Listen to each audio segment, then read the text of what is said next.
West here, reporting from Houston, Texas for Climate Desk. Now, one of the biggest uncertainties in climate science right now is the role of clouds. What better way to work that part out than flying right through them? That's what NASA scientists aboard this airplane think. Welcome to NASA's biggest airborne laboratory. You're coming with us today on an 8-hour NASA flight mission. When you read these big IPCC climate assessments, what's the biggest uncertainty? There's two, right? The role of aerosols and clouds. Clouds is probably bigger than aerosols. That is a piece of a puzzle that right now we are missing. You can't get the models right if you don't understand the chemistry and the process. Now we're being told we've got to get on. The doors are about to shut, so let's go aboard.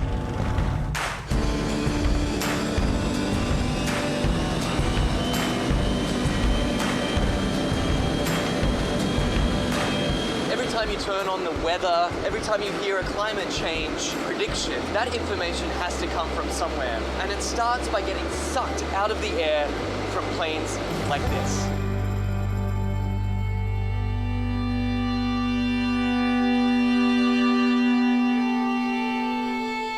This mission is to particularly try to understand the emissions from the surface, so mostly biogenic emissions, so from trees and other plants.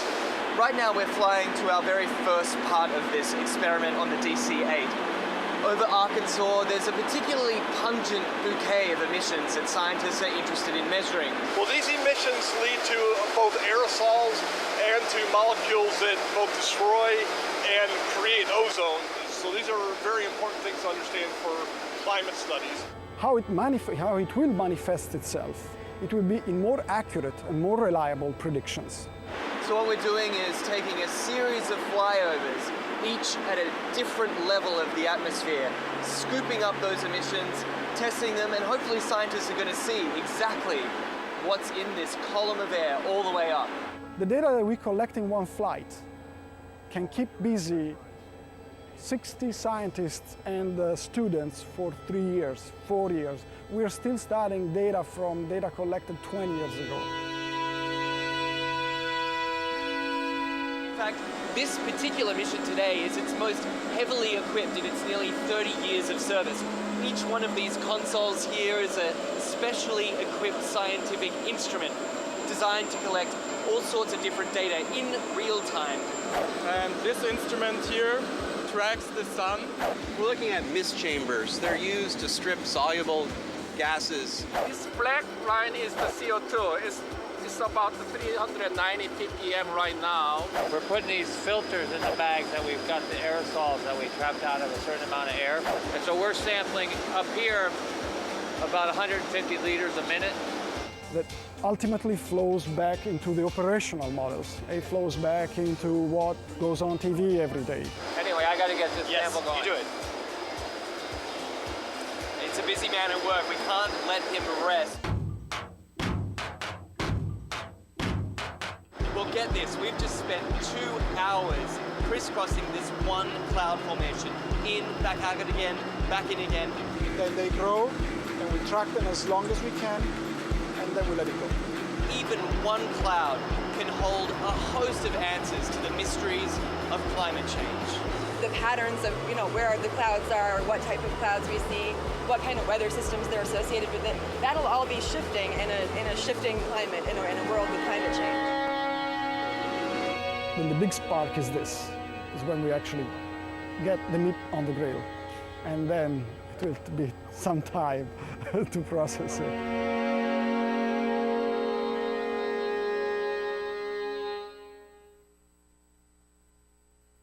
What the frack? What the frack? What the frack? President Obama, are you fracking kidding me? Reopen the EPA studies. In Texas, Wyoming, and Pennsylvania. Fracking pollutes our oceans. Fracking poisons our water. Fracking makes climate change worse. Fracking relies on toxic chemicals that cause cancer. Ban fracking now. Ban fracking now. Go on.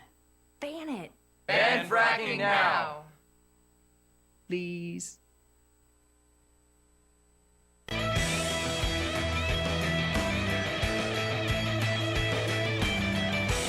Hey, here we go, friends and neighbors, fellow Americans. How about it? Monday, July 27th. So good to see you today. Trust you had a good weekend, as I did, and we are back ready to attack the day's news stories. Attack may be too strong a word. At least tell you what's going on here in Washington, D.C., around the country and around the globe. Get you caught up to date to start off the new week. And then get your comments. Don't forget, give us a call. Whether you're watching on Free Speech TV or worldwide on our video stream, Talker TV, give us a call at 866-55-PRESS. President Obama now in Ethiopia, where he will address the African Union. He comes to Ethiopia after a long and busy and boisterous weekend in his father's homeland of Kenya, where he met with extended members of his family, a big dinner for them. He spoke to a big university crowd. He met with the president of Kenya a couple of times, and he lectured the Kenyans, saying that they were wrong to treat homosexuality as a criminal offense and that they ought to get up to date on their human rights record. And he also assured them he did not come to Kenya to look for his birth certificate. Meanwhile, back here at home, sadly, another mass murder, another mass shooting, yet in yet another movie theater, this time in Lafayette, Louisiana, by yet another nutcase who should never have had a gun in the first place. But Bobby Jindal, governor of Louisiana, says now is not the time to talk about gun control. Well, when is the time, idiot? This is the time not only to talk, but to act. Bernie Sanders taking Louisiana by storm over the weekend in Baton Rouge and in New Orleans. He is on a roll, even in the Southland. So much to talk about. Give us a call again at 866-55-PRESS. Good to have you with us on this Monday and the start of a whole new week on The Bill Press Show. This is The Bill Press Show.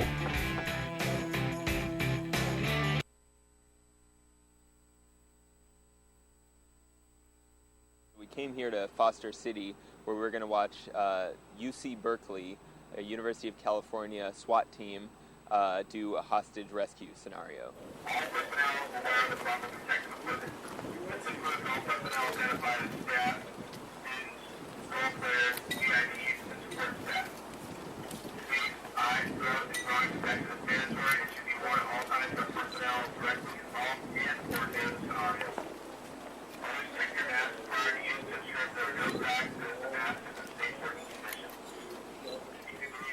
Should I put the water in there now? Yeah, go ahead. This is like some kind of chemical agent? Yeah. Copy, we're ready. I'm gonna get shot. I already know it, dude.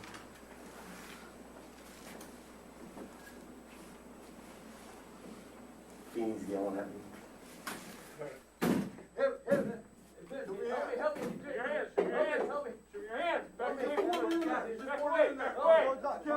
Gentlemen, we have a chemical. We need to pull our person out. Get these guys out of here. Pull them out. Put your hands on your face. Put your hands on your face. Keep him covered.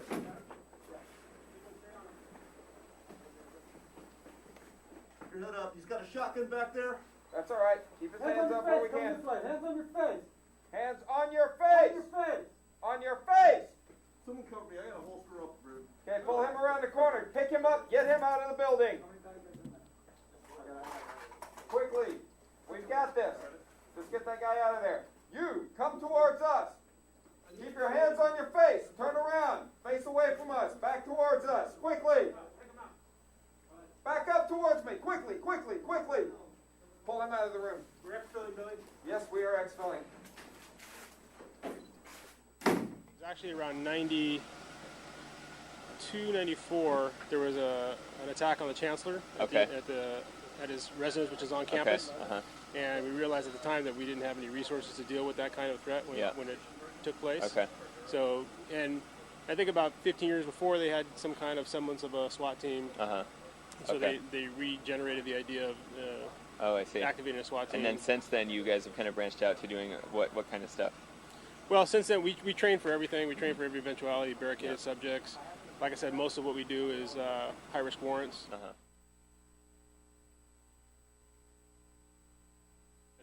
And it's something like it could be like a mugging kind of thing, just like on the street. Depends. Or I mean, like a mugging, but if it's armed, particularly. Right, an armed mugging. Yeah. Right. Okay. Exactly.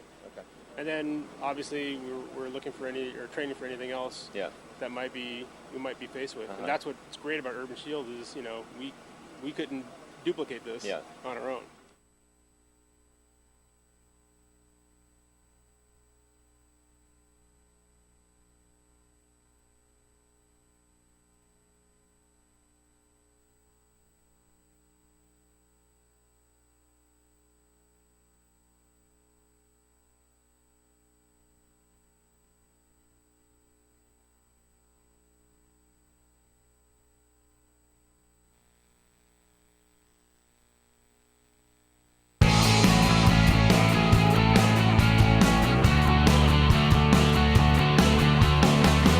Broadcasting around the nation, on your radio, on your TV, and online. This is The Bill Press Show. The Trump surge continues. Donald Trump, #1 now in New Hampshire, and a close #2 in Iowa. Looks like he could be the candidate. Moving right along, that's for sure. Yeah, maybe you could take Mike Huckabee as his running mate. Hey, hello, everybody. What do you say? It's good to see you, and it's good to be back with you on this Monday, July 27. Hope you had a good weekend. I certainly did. A little rainy in Washington, D.C. this morning, but we need it. I haven't had any for a week or so. So it's a nice, little cooler Monday morning. Hope it's a great day wherever you happen to be. Again, good to be back with you, and a big thank you out to a friend of Bill, Clinton Yates, for being here on Friday. Hope you enjoyed your time with Clinton and are ready to go into a whole new week with a whole lot to talk about here. Yes, indeed, on the national political front, Donald Trump surging ahead. Those comments about John McCain didn't hurt him at all. Not at all. And pretty clear he is going to be center stage in the first Republican debate, which is just a week and a half away. Yeah, it's right here. It is. Bernie Sanders down in Louisiana, hitting the Southland, big, huge rallies in New Orleans and in Baton Rouge. And Hillary Clinton out in Iowa with another little wrinkle in her email scandal that just won't seem to go away. And President Obama now in Ethiopia after a really rollicking weekend in his father's homeland of Kenya. So much to talk about. That's why it's good to see you today, and that's why we're here with you for the next 3 hours. Look forward to hearing from you at 866-55-PRESS. Look forward to getting your comments on Twitter at BP Show and on Facebook at facebook.com/BillPressShow. On the radio, your local progressive talk radio station. We are here with you on television, on Free Speech TV. We are here with you as well and worldwide on our video stream, youtube.com/TalkerTV. Peter Ogburn and Lisa Murphy. Hello, hello. Here we are. Hey, happy Monday. Happy Monday. Jamie Benson here as well. To take your calls at 866-55-PRESS. He'll also make you a mean cup of coffee if you stop by. But, at least you can talk to him on the phone. Yeah, Cyprian, another week in Paris. And thereabouts, right? Yeah. Little side trips from Paris this week. We'll see if he comes back. I don't know. I don't think we'll ever He may just stay there. No, I don't think we'll ever see him again. No. I mean, he's settled in by now. Have we heard from him this morning yet? I haven't heard from him yet this morning. No. Oh, get on the job. I know, yeah. Okay. I repeat what I've been saying, except you can take some time off. Yeah, You right. don't have to watch the show every day. Not all 3 hours. Right. Right. And fear not, Cyprian, because Monty Kensler is here and doing an excellent job as our videographer this morning. Yes, President Obama, he was very disappointed that this time, he's been to Africa 7 times. He's been to Kenya at least once, maybe twice before he was president, when he could just walk the streets of Nairobi. He could go to his father's home village and go in the homes of his grandmother and his half-sister and just walk around the streets of that village. Could not do it this time. he had about 3 dozen of his extended family members over for dinner the night he arrived. Had a big family reunion with them. And then he gave his biggest crowd was at the university there in Kenya, where he told them, there's a lot of rumors about why I came here. I suspect that some of my critics back home are suggesting that I'm back here to look for my birth certificate.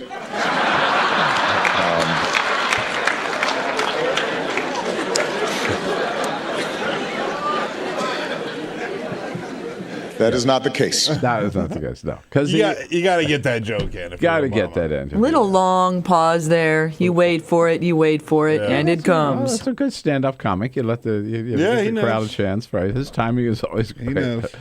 All right, today Scott Bland will join us from the hotline as he does every Monday. John Allen from Vox, who knows more about the Hillary Clinton campaign than anybody else alive, will be here in studio with us. We'll also be joined by reporters for Politico and for the Houston Chronicle. And yes, tragedy strikes again in Lafayette, this time in Lafayette, Louisiana. But first, this is the Full Court Press. Just a couple of other stories making news. The race for president might all be over, Bill.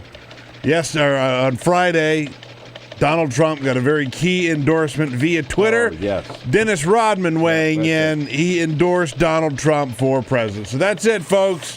Don't worry about voting. It's all over and done with now. That's all you need. That's all he needs to put him over the top. And we know Dennis Rodman has great taste in leaders of world countries. leaders. Yes. Yeah. Oh, yeah. Yes. Well, Rodman and Trump have a relationship going back to The Apprentice when Dennis Rodman was on the Celebrity Apprentice. So Rodman on Friday tweeted, quote, "Donald has been a great friend for many years. We don't need another politician. We need a businessman like Mr. Trump. Trump 2016.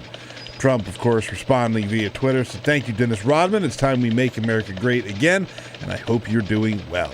So, I wouldn't mind a businessman, but how about Elon Musk? Yeah, right. The problem is he's South African. Yeah, how about we get another businessman? This guy does things, builds things. Right? Yeah. Unlike Good Donald point. Trump, just puts his name knows how to on get stuff done. puts Yeah. his big T on stuff. Right. You're never going to believe this, but over the weekend in Sweden, rapper Snoop Dogg was arrested on suspicion of using illegal drugs. No, I don't believe it. Right? No way. This must be The Onion. Clearly, this can't be true. Not a rapper. He was arrested briefly, detained briefly, and then they let him go. They said they didn't find anything on him. I guess he had smoked it all by the time that they got to him. But they didn't find anything on him. Or swallowed it. They did, or swallowed it. They made him do a little urine test, and then they let him go.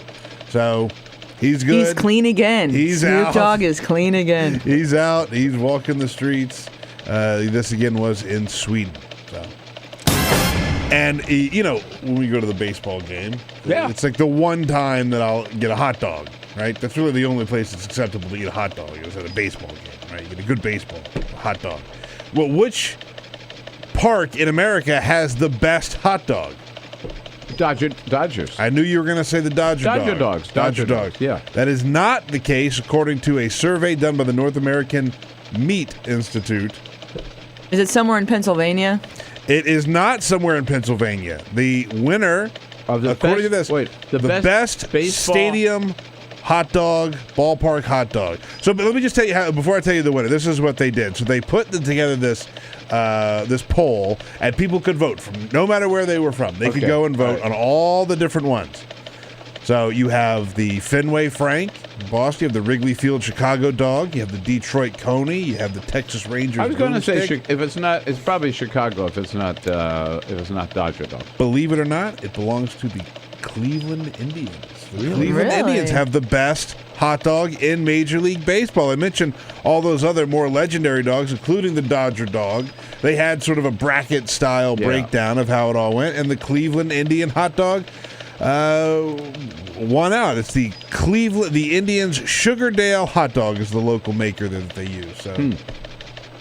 I must say, I notice I didn't mention the Nats. I don't find hot dogs at the Nats Stadium here. I don't either. Any good at all. No, we have Ben's Chili Bowl there, so you don't really need the hot dog. If you're going to get meat there's Five Guys there too, but I mean in terms the of Five Guys is gone. There's no Five Guys there. no, anymore. it's not. But if you're going to get meat in tube form at Nationals ballpark, get a Ben's Chili Bowl situation. That's what you should do. All right, but at least they're not rating the tofu hot dogs. Get out of here. Very true. You can't do that. No, can't do it. Exactly. Thank you, Peter.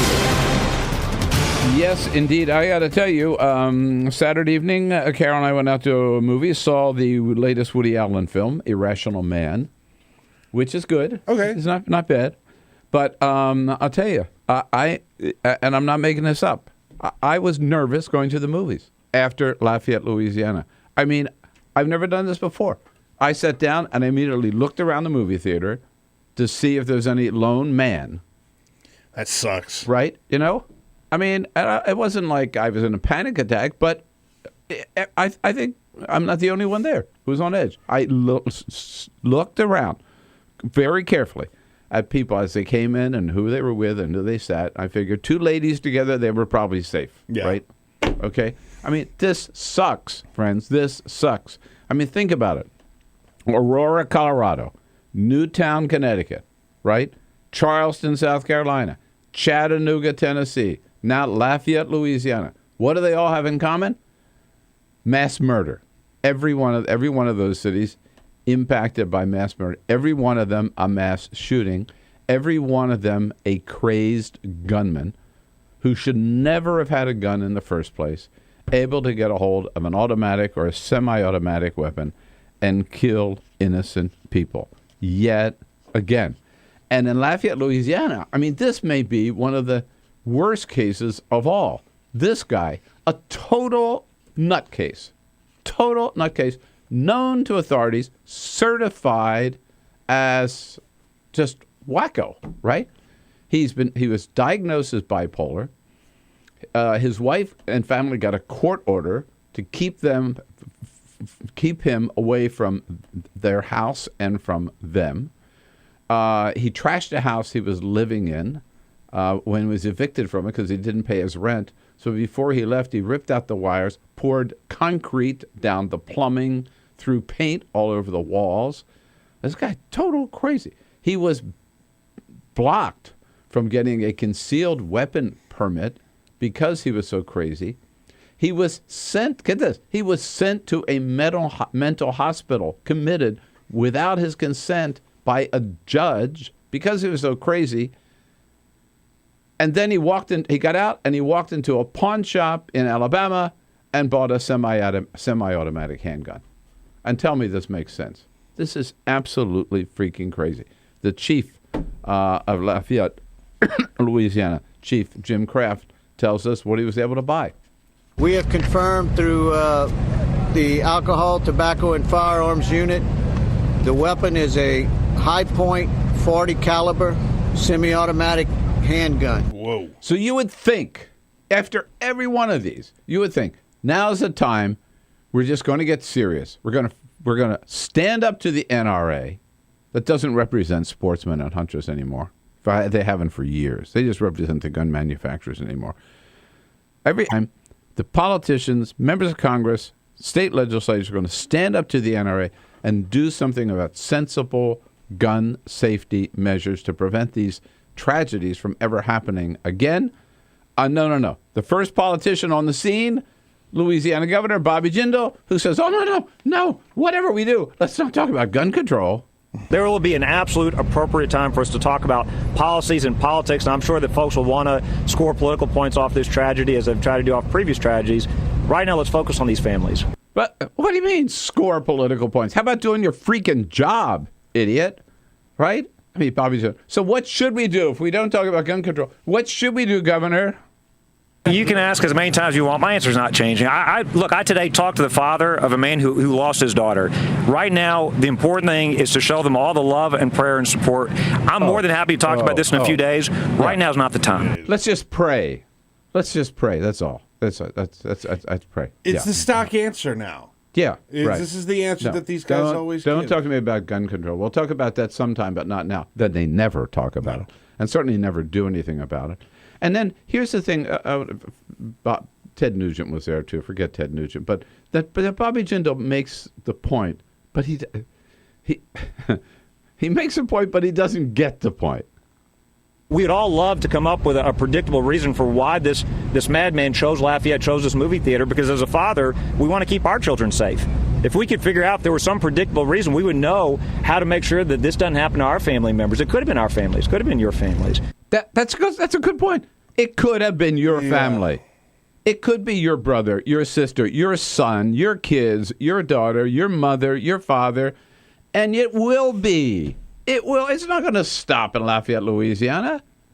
The idiot doesn't get the point. Yes, we have to not just talk about it. We've got to do something about it. I ask you today, what is it going to take? And I know it's fashionable today. You don't talk about gun control. Bobby Jindal represents 99% of politicians today.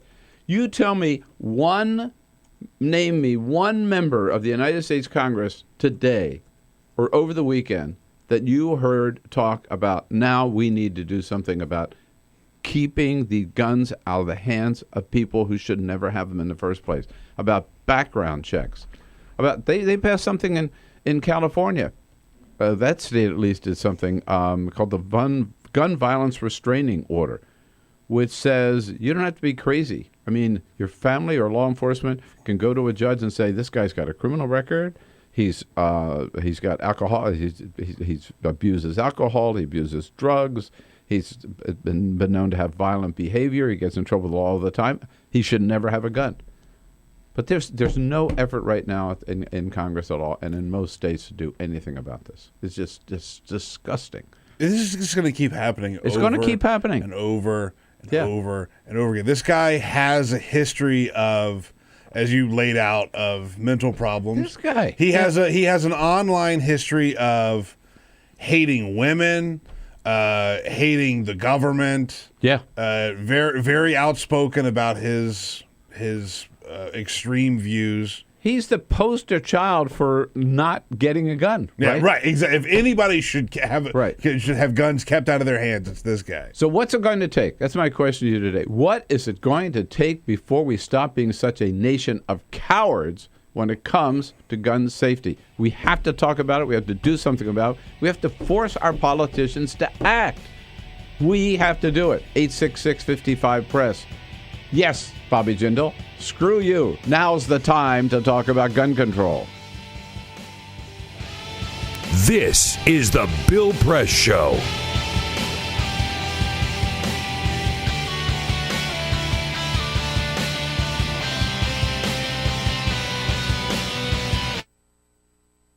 Silicon Valley's Santa Clara County is often portrayed as a role model for the rest of the country.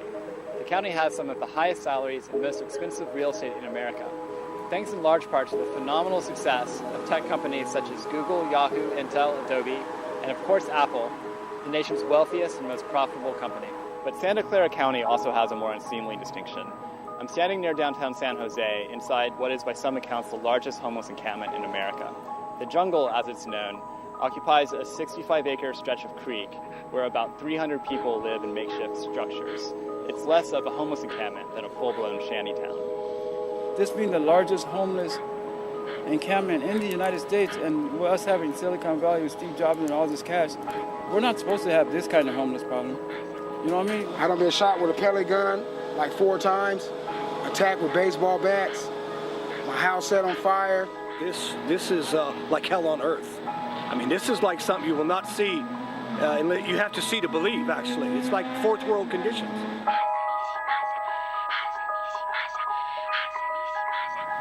Hi, have you ever heard of a place called the Jungle?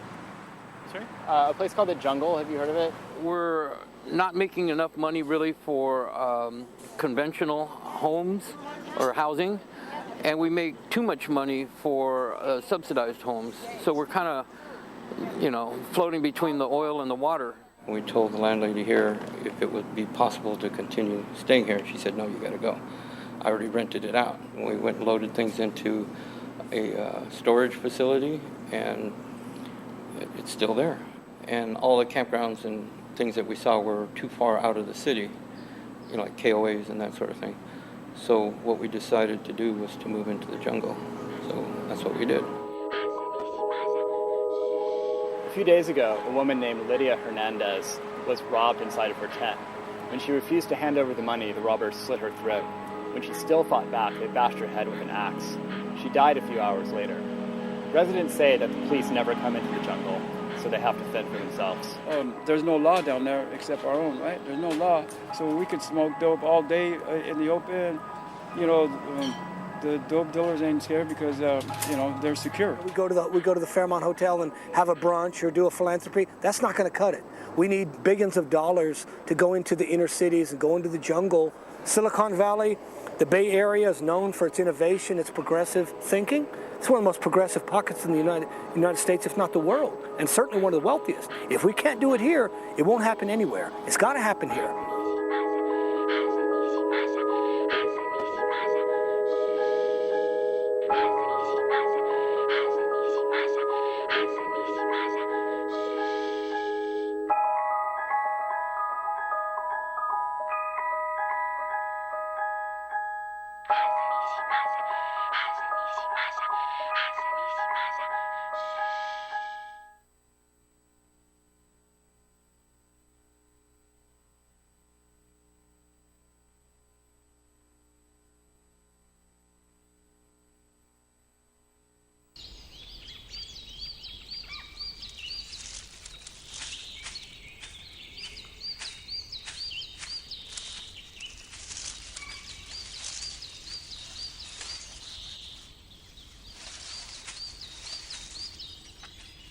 At Earth Justice, we defend the environment in the courtroom.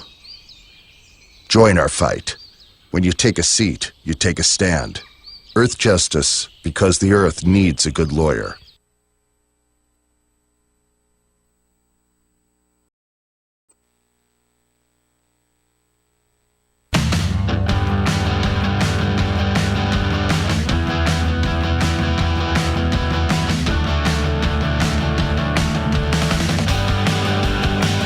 This is the Bill Press Show. All right, 27 minutes after the hour, waiting for some senator or some member of the House, Republican or Democrat, to stand up and say, enough is enough. Enough is enough. I'm going to take on the NRA, and I invite my fellow members to join me. Do you think, where are they? 866-55-PRESS. Let's talk about it, Peter. We're also on Twitter at BP Show, A couple of comments there. We'll just go around the horn. Phil says maybe Bobby Jindal wants to just pray the guns away, or maybe just have an exorcism. Robbie Bright said, this idea, I don't mean to dump on all religion, but the idea that prayer is the answer, give me a freaking break. Come on. It's certainly not a way to what are they elected for, legislate, right? and be a governor. Robbie Bright says, Jindal is the dumbest choice in a field that includes Trump, Perry, and Rubio. Do you understand how tough that is? And Jim says, our political leaders need to grow a pair of stones and tell the NRA to go to hell. Amen. And I'd like to talk more about the NRA when we come back, because you know what their answer is. The NRA's answer. Honest to God, they say this, right? To a bunch of intelligent people like us, they say the answer is not to make it harder for that guy to get a gun, but to give everybody else in the movie theater a gun. Just imagine what that would have been like. This is the Bill Press Show. Officer, were you the one who arrested me? Gonna shake my hand?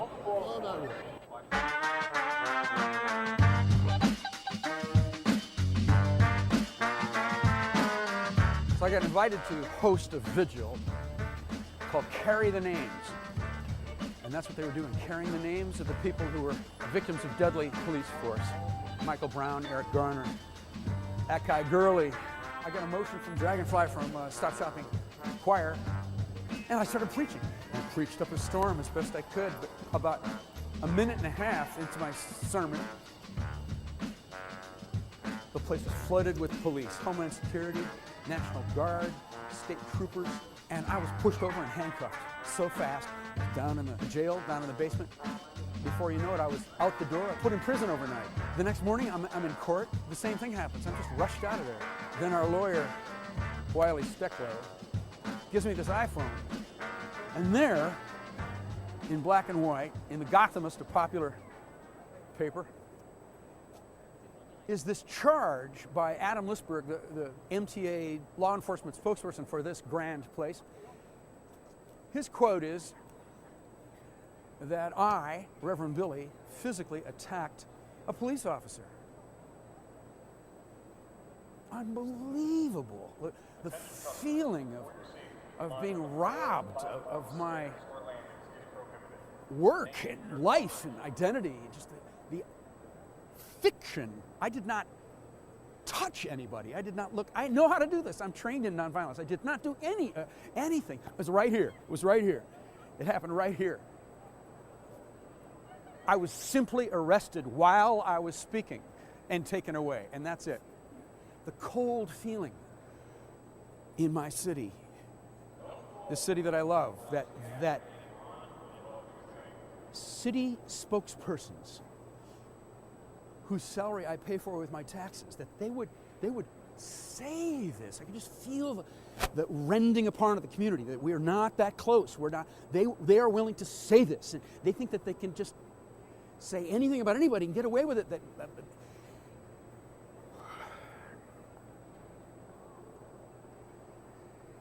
So we have something in the Church of Stop Shopping called radical forgiveness. Amen? Cops and bankers love their children. I forgive the police. We gotta love them too. Cops and bankers. But I'll stay radical. Brothers love their brothers. We gotta love them too. But we'll wake up every morning forgiving each other, reaching out, touching, telling stories, having humor, being in a community together, sharing our children, sharing the streets, sharing the climate, being in the city together.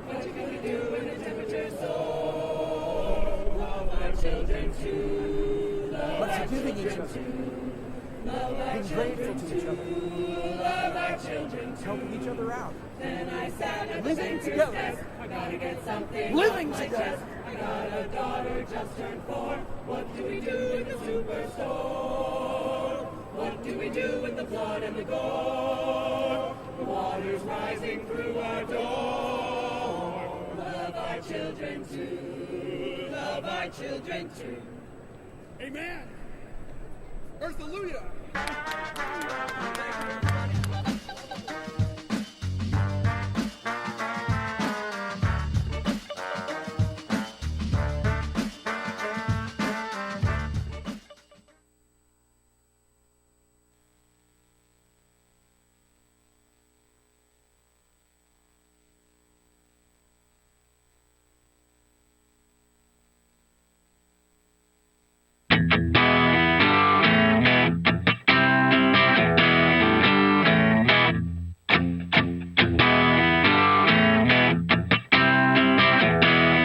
The most valuable morning radio show, according to The Nation magazine. This is The Bill Press Show.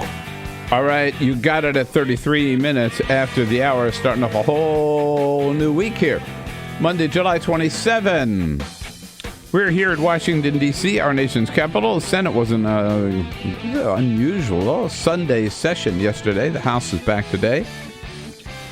And we're on top of it all, coming to you live from our studio on Capitol Hill in Washington, D.C., where we're brought to you today by the United Steelworkers and their international president, Leah Gerard. The Steelworkers, North America's largest industrial union. They represent over 1.2 million active and retired members.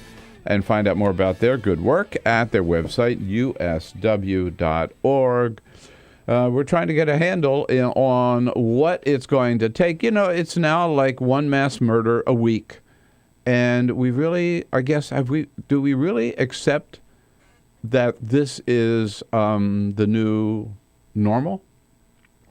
I mean, is this the country we want to live in, where you can't go to a shopping mall today, a church, a school, or a theater, and take your kids or go yourself or go with your family without the risk are being slaughtered and being mowed down by some idiot who should never have a gun in the first place. And it's happening because our politicians are such chicken, you know what. They're such cowards, and they're so afraid of the NRA. I mean, in many, many ways, we are a great, great country, greatest country on the planet. I wouldn't want to live anywhere else, but we are a nation of cowards when it comes to guns. We need something, some moment, some leader to break us out of this feeling of hopelessness, because it really does kind of feel hopeless.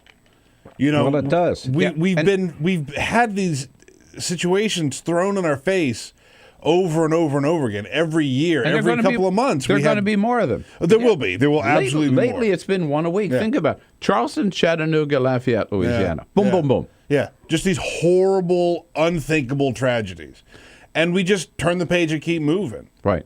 Yeah. So what's it going to take to just get out of this? I mean, and again, we're talking malaise. about reasonable gun safety measures like universal background checks, right? Like this identification where you can trace a bullet, or you can trace, that the gun has a lock on it that nobody else except the person who owns that could. I mean, there are all these measures that. Let's look at one thing straight, right? None of these gun safety measures have anything to do with hunters or sportsmen today. In fact, the idea that there's that gun safety or gun control means you're destroying the Second Amendment or taking away people's Second Amendment rights. It's just nonsense. It is total caca. Total. I mean, the Second Amendment doesn't say you can own any battlefield weapon, any one you want. You can't put a cannon on your front lawn, right? You can't have a machine gun. There's no reason to have a semi-automatic or an automatic weapon either. Sportsmen, I don't know, you cannot tell me one sportsman who goes deer hunting or duck hunting with an AK-47. You can't. No, I mean, it's just nonsense. What are you going to do? It's absurd to think that. And it's also absurd that the answer is to give everybody in church gets a gun when they walk in. That way we're all safe. I mean, it's just the level of insanity that we've reached. And again, because of the NRA and this stranglehold they have on elected officials. And first of all, they don't represent hunters and sportsmen anymore. And I wish people would just either quit the NRA or take over the leadership of the NRA and put people in there who fight for their interests and not for the gun manufacturers. That's all the NRA is today. It is a lobby for the gun manufacturers who are doing nothing but making money, and they don't care. They don't care who they sell their guns to. In fact, when it comes to automatic weapons, most of those guns are going south, going to Mexico, and being used by the Mexican drug gangs to kill so many people down there. But our gun manufacturers don't care. Not at all. And that's who the NRA represents.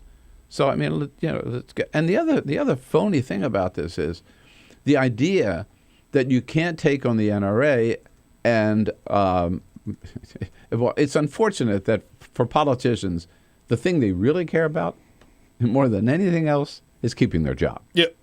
I mean, they don't give a damn. They don't give a rat's ass about anybody or anything else.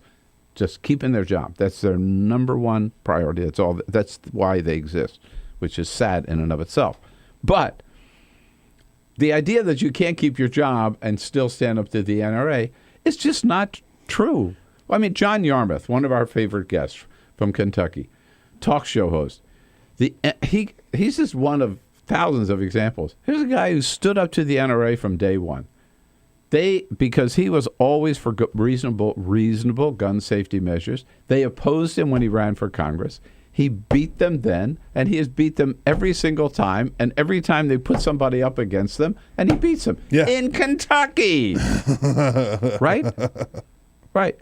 The first politician I ever worked for, Peter Baer, ran his campaign, Republican, in Marin County, California. Marin, Napa, and Solano was our district. I was with Peter when he went to the Marin Gun Club and stood up in front of them and say, you may not agree with me, but I am for gun control because I think that this was 40 years ago, because I think guns are out of control and are too easy to get, and too many people get these guns. And look, boy, it's nothing then compared to what we're suffering today in terms of these mass murders. But, he was a Republican, stood up to them. You're not going to agree with me, but here's what I believe, and here's why. And he won. And he was reelected. I mean, there's scores of people who've proven that. And number one, maybe we ought to point out, is Barack Obama. The NRA said, if you we elect him president, this is back in 2008, he's going to take away every gun in the United States, right? Yeah. Yeah. And then they said that again in 2012. Well, he hasn't done it so far, but boy, don't give him another 4 years or you're all going to lose your guns. Barack Obama overwhelmingly elected, despite the opposition of the NRA. So this idea that the NRA is so big and so strong is just total nonsense. Don't you believe it? But speaking of the president, it's very, very curious. Not curious, but it's interesting, the timing, I guess. Before he left, this is before Lafayette, but just 24 hours before he left for his trip to Africa, he gave an interview with the BBC, ostensibly about his African visit, but they did raise the subject of guns. The United States of America is the one advanced nation on earth in which we do not have sufficient common sense gun safety laws. True. I mean, I just got back from Cuba. Nobody has a gun in Cuba, except the police, except the military. Nobody has a gun. No access to guns at all. And they basically have zero crime in the streets. And it's true throughout Europe. Almost every civilized nation, we are the only one that has basically unlimited access to guns. And President Obama pointed out this as being one of the big disappointments of his presidency. For us not to be able to resolve that issue has been something that is distressing, but it is not something that I intend to stop working on in the remaining 18 months.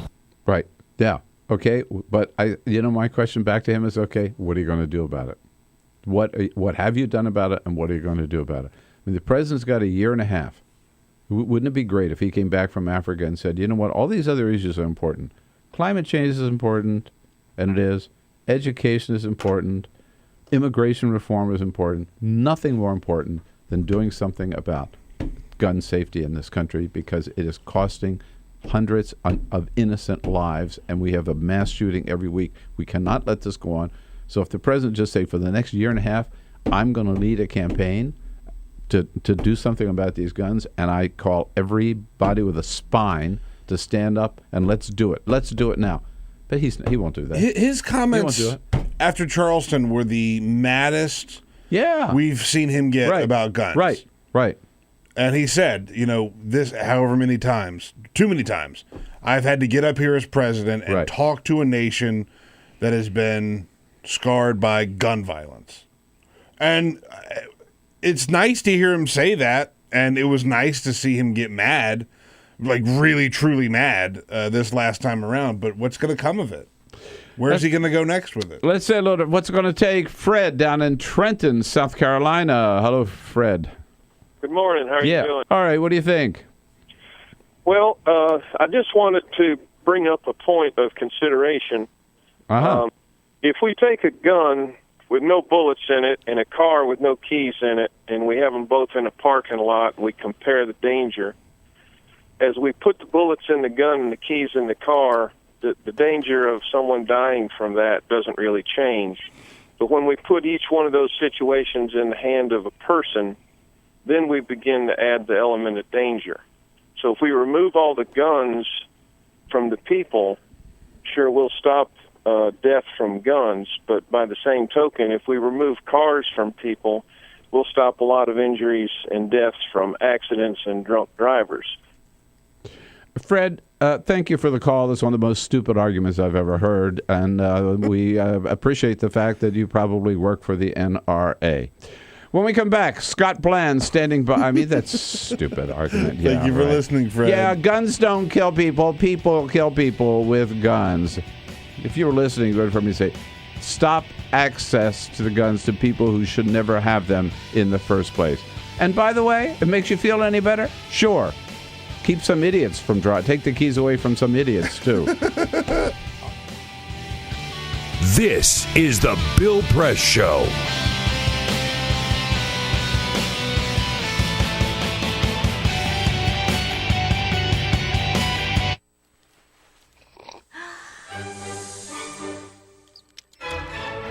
When I started learning about nutrition, about which, by the way, much less is known than you might think, I learned that what mattered most about one's health was not necessarily the nutrients, good or bad, that you were consuming or staying away from, or even the calorie counts. But what predicted a healthy diet more than anything else is the fact that it was being cooked by a human being and not a corporation.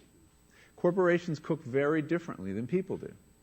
They use vast amounts of salt, fat, and sugar, much more than you would ever use in your own cooking. And the reason they do that is those are three incredibly attractive and incredibly cheap ingredients. And when they're layered properly, as in a chip or pastries and forms of junk food, they're incredibly addictive. They really press our buttons. They activate our dopamine network, our cravings. And in fact, people in the industry, they don't talk about addiction in the food industry, even though they traffic in addiction. They talk about craveability. It's the same thing. And snackability is another term they use. It's a lovely word. And then the last point about corporate cooking that's important to understand is they cook different stuff than you do at home. What they're good at, in general, they don't cook that well, but things like chips, they cook incredibly well. And here's a classic food that if you make it yourself, if you've ever made French fries, you have to wash the potatoes, you have to peel the potatoes, you have to slice the potatoes, you have to fry them in a lot of oil, you have to spatter your entire stovetop, you have to clean up, and then you have this pot of oil you have to get rid of. I mean, it's really difficult, and it's a pain. They're wonderful, but it's a pain. And if you make them yourself, you'll only eat them every 6 weeks, 2 months, because it's too much work. But when you let corporations cook for you, it's so simple and so inexpensive, and they're really good, that you will have them twice a day, as many people in America do. So you see the kinds of foods you end up with are these labor-intensive foods and desserts. These special occasion foods become everyday foods when we let industry cook for us. Eat anything you want, just cook it yourself.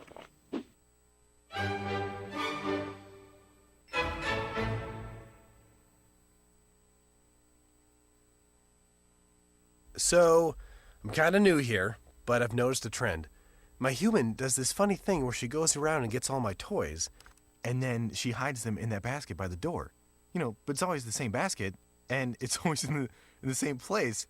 And then she acts so surprised when I find them, but, you know, she's putting them in the same basket. Again. It's like, hello? That's where you put it last time. You were the worst at hide and go seek.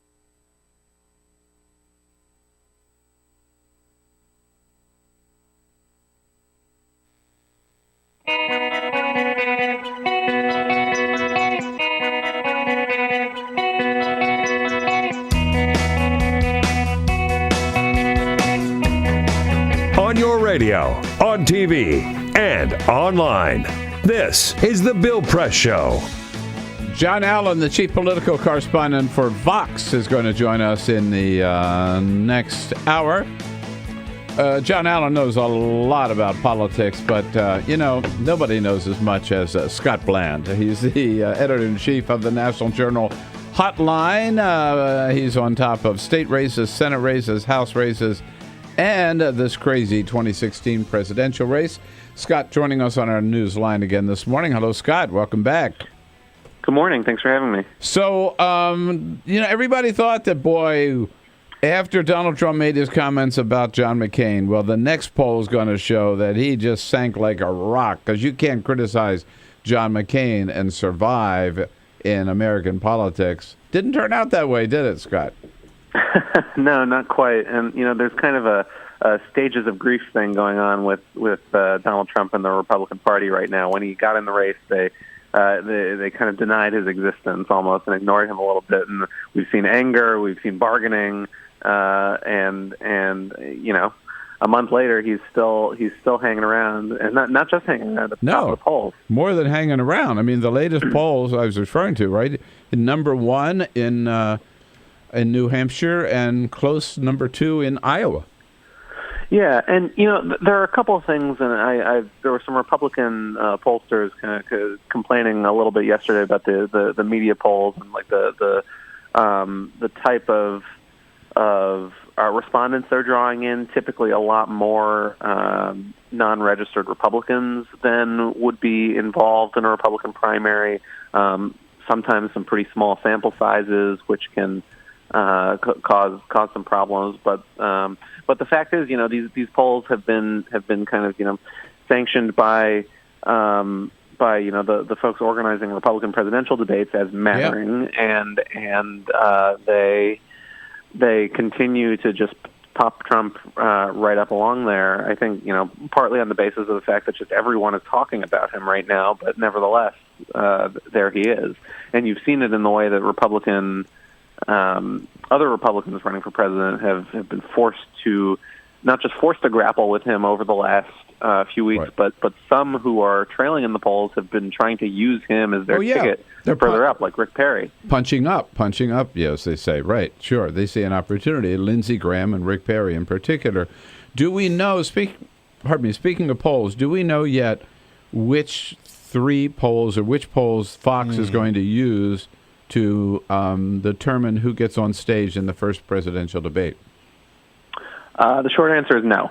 I believe, and this has been something I've been wondering about, and I think a lot of people have been wondering about ever since this criteria was announced when the first debate was being organized. But we're going to find out soon. It seems that they have a lot of latitude in terms of what polls they can include, which gives them latitude over who participates in the debate. Ultimately, it should be interesting to see what happens with that. So it looks like, though, no matter which one they choose, that Donald Trump is going to be on stage. What happens? There's almost no way by those criteria to keep him out. Yeah, he filed his papers, and he's number 1 in most of the polls, or number 1 or 2. Certainly, he's certainly in the top 10. He's in the top 2 or 3. Well, is there? What happens to, in your judgment? What happens to the people who are in the kids table debate, or who are NIT? Yeah, who are not on stage for the first debate? I mean, those 6 candidates, are they toast after this, or can they survive not making the first debate? It's really hard to say. I think they certainly can survive. There's so much opportunity for free, despite the oxygen that Trump has soaked up. There's so much opportunity for free media at this point. That you have to figure that even some of those candidates are going to have a moment later on. Something they do is going to go viral. It's going to get talked about. They're going to have their moment in the sun. And the fact that maybe that debate won't be watched by as many people live doesn't do anything to prevent that from happening. I've seen some people suggesting that they'll have more opportunity to talk serious issues and talk about policy because they're not going to be in a debate with Trump. We'll just have to see how that plays out. But it's certainly not a good thing, and you can see that by how some of the campaigns and the super PACs helping them have been really making efforts over the last few weeks to boost them into that first tier debate.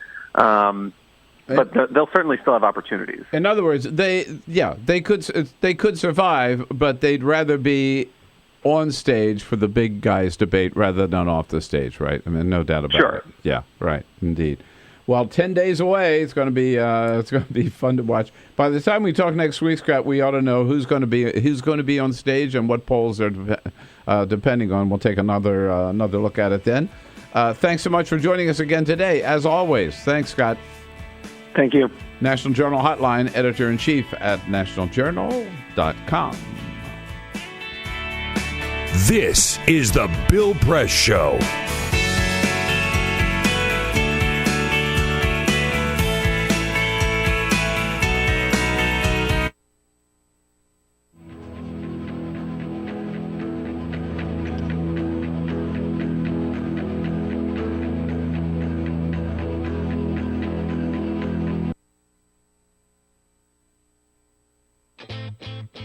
What gets you into college? Good SAT scores? High GPA? Lots of extracurriculars? Sure, but what you really need is money. If you don't have the cash, you'll need a loan.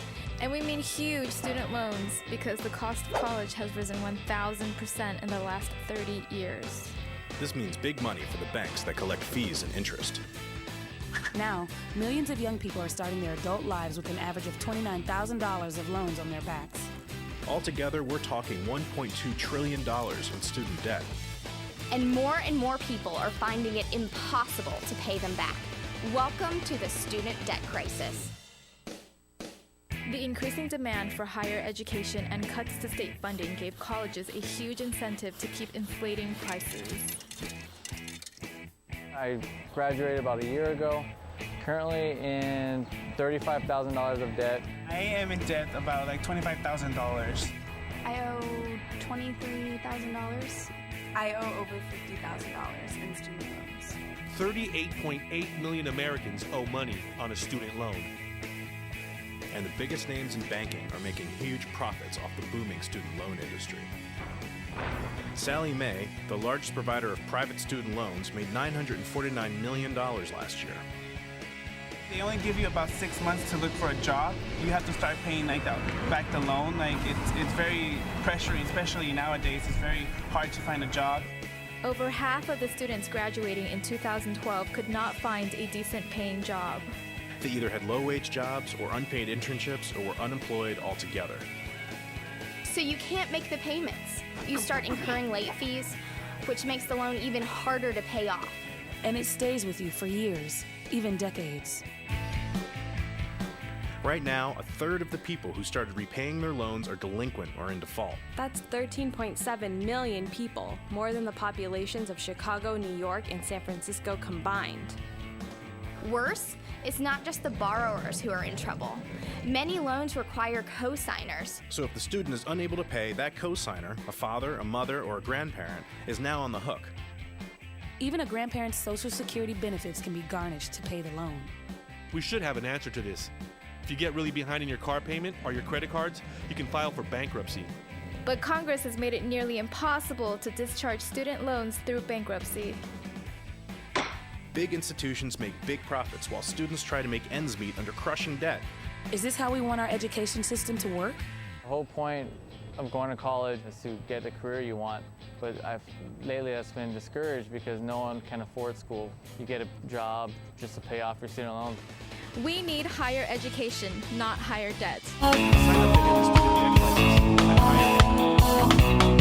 This is the Bill Press Show. Well, you're allowed to oppose or have questions about the nuclear deal with Iran, but you think maybe Mike Huckabee, a little over the top? We'll get into that at the top of the next hour, Peter. The president is on a big trip. He is big over trip. I'll say is over in Africa. Politico tried to reach out to Malik Obama, Obama's half-brother. He lives in Kenya, and he wanted to find out about the president, talk to him about the president, find out what their relationship is like now. Yeah, we'd all like to know that. Sure. So Politico contacted Malik Obama, and he responded by email saying, quote, "I will talk to you for $10,000. The Obama family in Kenya apparently looking to really cash in on that Obama name. Are you sure he's not an American? Yeah, it sounds like it. He totally sounds like it. President Obama talked about entrepreneurship. Hey, look. So obviously small business. His half-brother took that to heart. I'll tell you, his half-sister, Uma, who introduced the president, she's a rock star. Yeah, she is. Yeah, she said, this is our son, our brother, your brother, everybody's brother. Yes, indeed, Barack Hussein Obama. Let's talk. Mike Huckabee, top of the next hour. This is the Bill Press Show.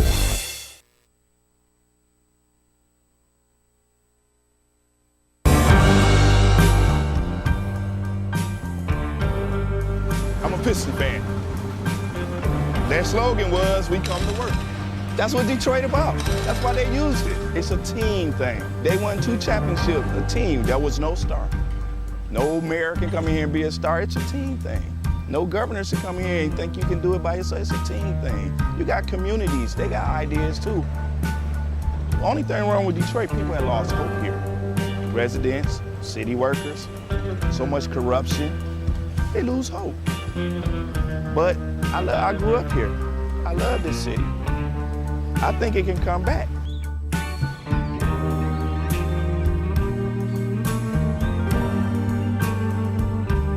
I've been working for the city 24 and a half years. Within the last 10 years, we've took 4 pay cuts, and then an additional 10% wage cut. I've lost a home. When you take all of the decisions out of the city of Detroit, all of us, then what do you have? Exactly what we got, a lot of problems.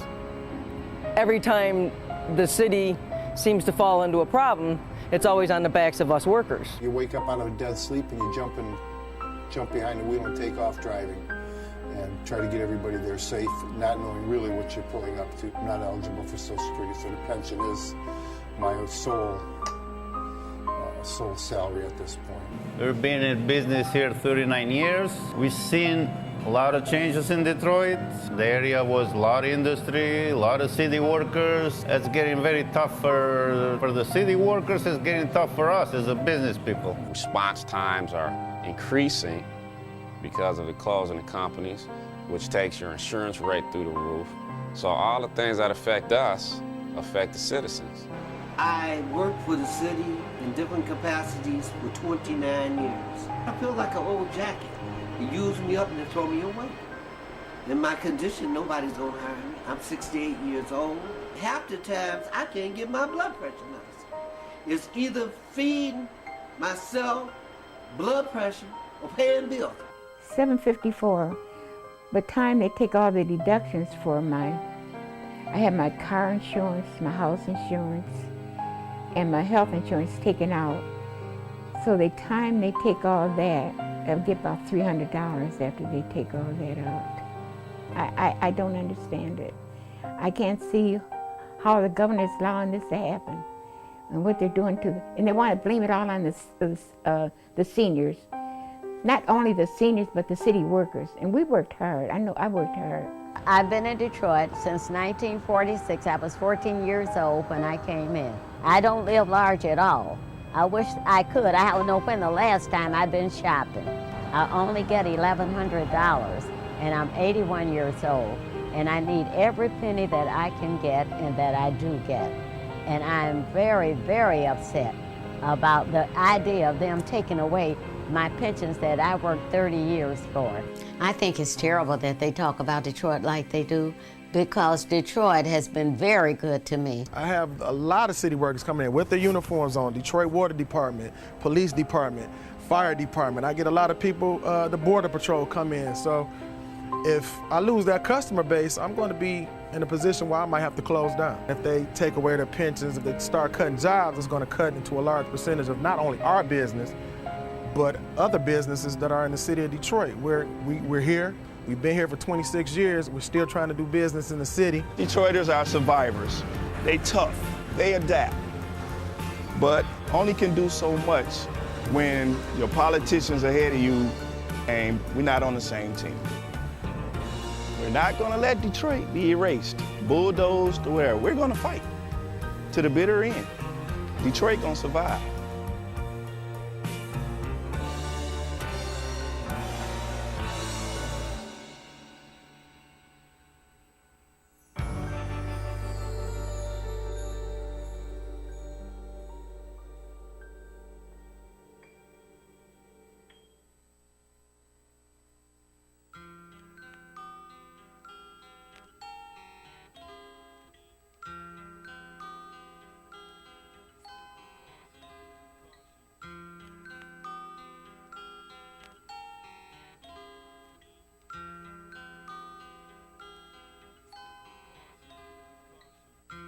Just this month, my bill was like $138. Even at one phone call a week cost me $40 to $50 every month. I am living on a fixed income of SSI, so this is really a great hardship. Families are being punished. When they incarcerate your children, they incarcerate the whole family. In 2011, the Media Action Grassroots Network, Working Narratives, and Prison Legal News founded the Campaign for Prison Phone Justice, an effort to call on the FCC to address the cost of interstate phone calls. The campaign mobilized prisoners to send hundreds of letters. Advocates and families filled out postcards, met with elected officials, and signed petitions. partnerships were formed across the political spectrum and with groups in the criminal justice, civil rights, and public interest community. The film distribution company Participant Media and director Ava DuVernay joined the fight through a social action campaign tied to the release of the feature film Middle of Nowhere. In an effort to push the FCC to act, the campaign hosted a historic rally outside of the Federal Communications Commission where for the first time, families of prisoners, elected officials, civil rights and faith leaders came together to call for an end to predatory phone rates. We're all held captive when predatory phone companies gouge our families. My son has been incarcerated now for over 10 years, and my husband estimates that in the time we spent over $25,000 on prison phone calls. My hero's not yours, you probably arrested them. Your schools probably neglected them. They spawn thoughts, you probably infected them. Feed us what you feed us, you can lay us next to them. FBI call it major crimes. Babies making babies cry.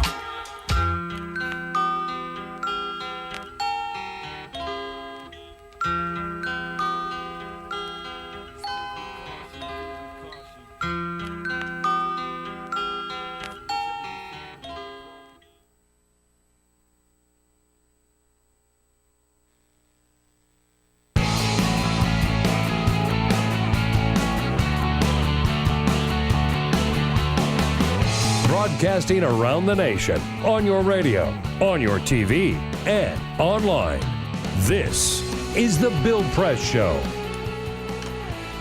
Donald Trump. The surge continues. They're calling it the Trump bump. It's more than a bump. He's now number 1 in New Hampshire and a close number 2 in Iowa.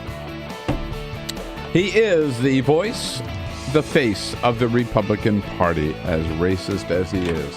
Hello, everybody. What do you say? Here we go. July 27. As a Democrat, I just hope Donald Trump continues to surge and becomes a Republican nominee. Don't think he will, but boy, he's doing better than anybody else right now. You got it. Monday, July 27, the Bill Press Show, Washington, D.C. is where we're coming from. We are there with you, though, anywhere in this country, every corner of the great United States of America. We're there with you on the radio, on your local progressive talk radio station. We're there with you on those 2 great radio apps. If you don't have a progressive station near you, download the app iHeartRadio, and it'll connect you to one of our great affiliates. You can also download the app TuneIn, also free, and pick us up there on TuneIn as well.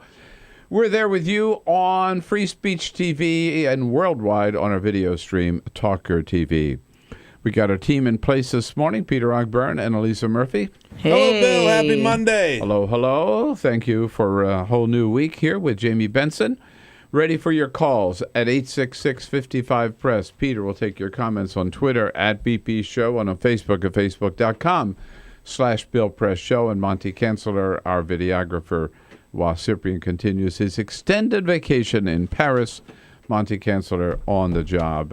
Monty's gonna. He's earned. He might just squat in Cyprian's. But he's earned a vacation in Paris. He's gonna have to fight him to get it back. He gets at least 2 weeks in Paris. Oh yeah. It's only fair. I think that's right. Only fair, indeed. Again, good to see all of you this morning, and our man Bernie. Our man Bernie was down in Louisiana. Of all the places to go, you wouldn't think of Louisiana, right, in terms of a Democratic primary being that important. But, boy, he had a very, very big positive reception there, speaking to the Southern Christian Leadership Conference in Baton Rouge, and then went down to a really raucous, huge rally in New Orleans, where he said, "Here's what I'm all about, folks." I want to begin by telling you something that no other presidential candidate will tell you. And that is that no president, not the best intentioned person in the world, will be able to address the enormous crises facing our country by himself or herself. What we need in this country is a political revolution, and listen to him. Boom.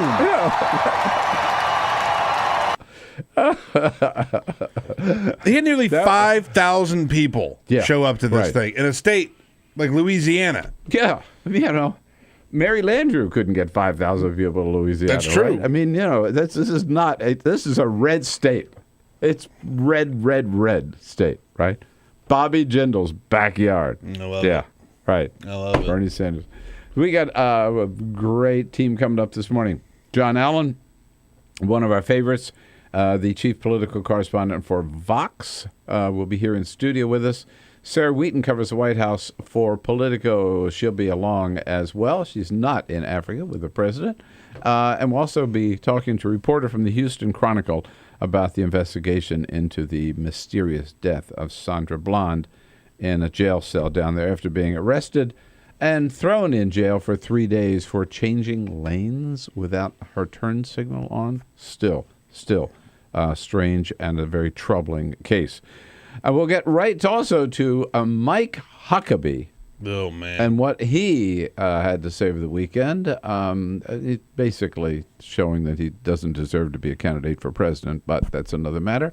But first, this is the Full Court Press. Just a couple of other stories making news. We'll begin with sad news. We got word late yesterday that Bobby Christina, the daughter of Whitney Houston and Bobby Brown, has died at the age of 22. She's been in hospice care facility since last month. She's been very, very sick in a coma for about 6 months. They found her submerged in a bathtub on January 31st. They were able to get her resuscitated there, but she was in a medically induced coma, placed on life support. She's never come back. She never really came back from that. So she finally passed away, surrounded by her family members last night. A very, very sad end to a very sad story. So young, too. Only 22 years old. 22 years old. That's terrible. I hate that story. In September, on September 19th to be exact, Stockholm, Sweden is going to try a very interesting, innovative idea. They, last week, passed a little law saying that they are banning cars for an entire day, September 19th, coming up in just in the entire city? In the entire city. They say that this is all about proving a point that global warming is real and that we can get along without having to use and rely on our cars so much. They say that the city has all kinds of public transportation. You could also, it's a very walkable city. There are bikes everywhere. You could use some of the other public transportation stuff that use a much more fuel efficient and alternative technologies, fuel technologies. So they're encouraging people to do all of that, but you cannot, by law, you cannot drive your car in Stockholm on September 19th. So if you're listening in Stockholm, make plans now. It's a very cool idea. It's a cool idea. I was just trying to think about what would happen if you did it in Washington, D.C. Well, this idea has gone on, by the way. It wouldn't affect me. No, I it never wouldn't used impact a damn you. car anyhow. But the other cities have taken a look at this, and they want to do something similar. Lisbon is another city that says that they want to take a look at this. But yeah, we'll keep you posted if anybody else And there's does so it. many bike trails, too, in D.C. Sure. It'd be really neat to see if we could do it here. I mean, it's kind of a long bike to work for me. You can do it. For that time of day, I'm not sure if I could pull that off. And we go to If Idaho. You didn't live in Pennsylvania. Yeah, exactly.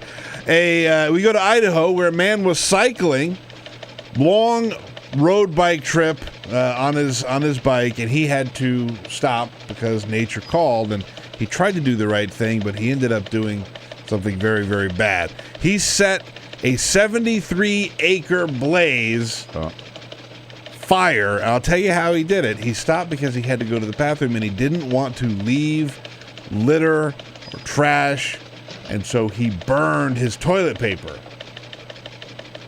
You can't do that, guys. You cannot do that. He said he wanted to prevent waste. He didn't fully extinguish the embers, so there was some dry grass nearby, led to a giant 73-acre fire. Police said that they didn't know how it started. When he saw the story, he came forward and said, that might have been me. Yeah. They have not yet decided whether or not to charge him with the crime or hold him financially responsible for the firefighting costs. Ay, ay, ay. Tough situation.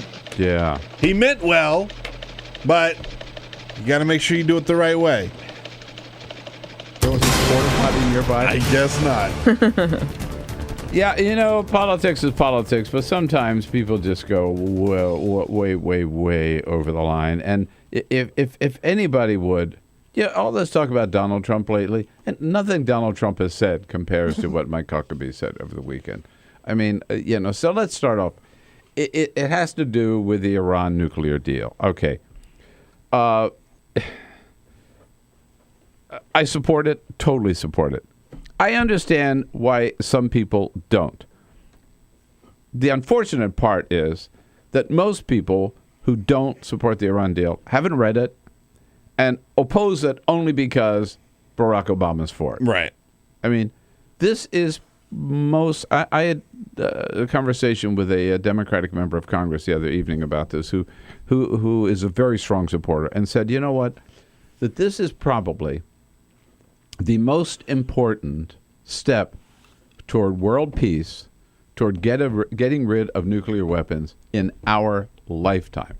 Wow. That this is probably, other than the treaty that at the end of World War II, the biggest step that any United States president has taken toward making this a safer planet. And yet, it's become a political football, particularly for Republicans.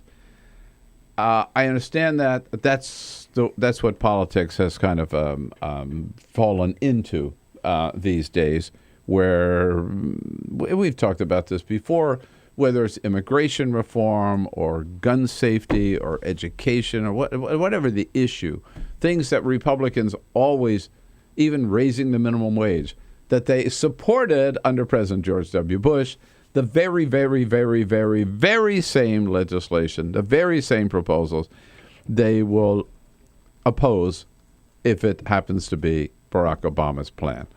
And this is true with this Iran deal. I'm telling you, if George W. Bush had made the same Iran deal, Republicans they'd be championing it. Praising this absolutely breakthrough in diplomacy. He deserves a Nobel Peace Prize for this nuclear deal. It is a good deal. It prevents Iran from getting a nuclear weapon. It says, in terms of the deal, they cannot have a nuclear weapon ever. It doesn't say in 10 years they can build one. It says ever. But it says that for 10 years at least, they will get rid of 98% of their fuel, something like 75% of their centrifuges, basically shut down, and allow us 24/7 inspection of all their facilities for at least 10, 15 years when it comes to research and development. That's a good deal. It makes the world a safer place. Okay, you oppose it. If you oppose it for whatever reason, you oppose it. Some people oppose it because they say, well, we could have gotten a better deal. We just stayed at the table longer. Yeah. There are arguments out there that are worth listening to. Yeah. I haven't heard a good one yet. Sure. Also, nobody has come up with a better alternative. Right. Nobody. Okay. But again, you understand it's not going to be 100%, right? But at least, right, have some, you would think, logic or reason behind your opposition. Not the case with Mike Huckabee. All right, we get to this. So Mike Huckabee, here's his take on it. Quote, this is what he said in an interview with Breitbart over the weekend. Quote, this president's foreign policy is the most feckless in American history. It is so naive that he would trust the Iranians. Now, the president is the first one, and I sat in the White House in the East Room when the president told the world this. And he said it over and over again. He does not trust the Iranians. That's why they made this deal. He doesn't trust what they say. This is the old Ronald Reagan. This is Ronald Reagan in action. Trust but verify. The only reason he signed this deal is because there's strong verification measures included for the IAEA to inspect and to have electronic monitoring 24/7. Okay, so Huckabee's wrong on that. He continues. So it's naive of him to trust the Iranians. Here's the statement. Quote, by doing so, he will take the Israelis and march them to the door of the oven. Whoa. That is just absolutely disgusting. This is, you know what? This is making Israel safer. Now, yeah, Israel's a little worried about Iran's, and we all should be, about their power and their presence in the region.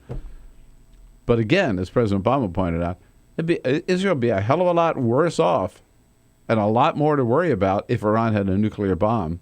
And now they won't for at least 10 years, and the deal says forever, right? And Huckabee talks about basic protecting and saving Israel, talks about that's the equivalent of marching Israelis to the oven. Number one, he's wrong on the facts, but number two, it's a disgusting analogy that he ought to be ashamed of. And anybody who invokes the Holocaust, as far as I'm concerned, they invoke Hitler or the Holocaust, they lose the argument. You lose the argument. Yeah. That's it. I mean, how can you make the argument that making Israel safer is like marching them to the oven? And again, just bringing that picture out is just disgusting. Barbara Goldman is the head of the National Jewish Democratic Council, who pointed out this is something that all Jews ought to be offended by. That language should offend every single Jewish American and Jews across the entire world. She makes the point that I just did too, right? You sink to the Holocaust, you're lost, dude. Anytime anyone invokes the Holocaust is a direct offense to the Jewish community. Yeah. I mean, we're talking about the President of the United States. Mike Huckabee is comparing the President of the United States to Hitler. Right. Yeah. And he has a campaign manager that's supposed to tell him what to say, and he's out saying this stuff. He called Obama Hitler. Yeah. Yeah. I mean, and you know what? It's just, again, Trump's crazy. But, I mean, Huckabee knows better. One would think. He's a minister, right? He's a former governor. He had a show on Fox News.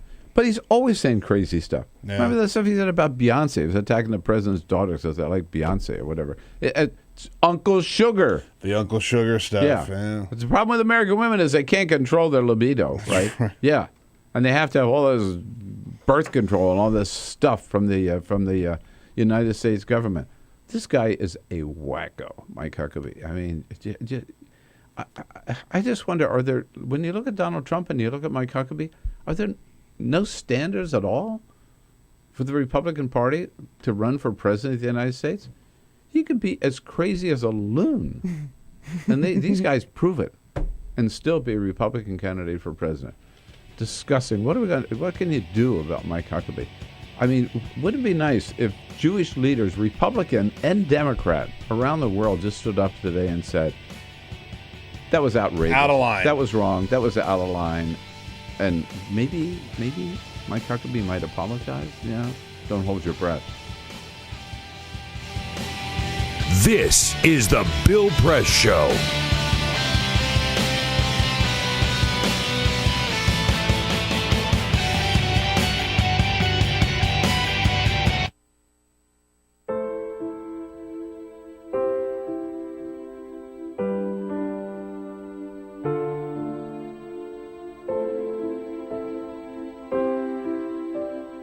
I have run these canyons for 6 million years.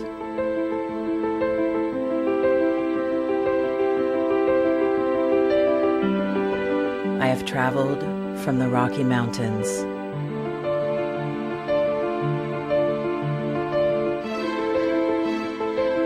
to the deserts, through scorching heat and freezing cold, from the land of the dinosaurs to fields of food.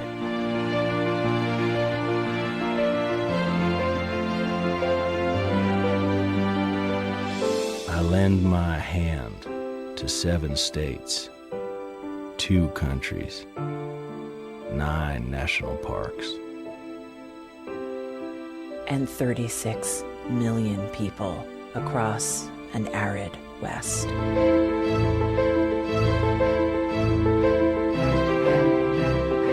I am not the strongest or the largest, but I am the hardest working.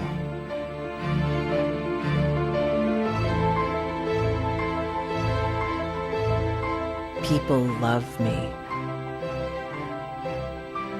My playfulness. My beauty. My power.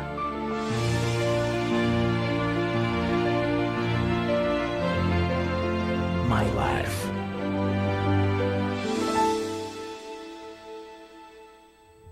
But I don't think I can offer any more. I am tired. I am tired. Tapped. And tied.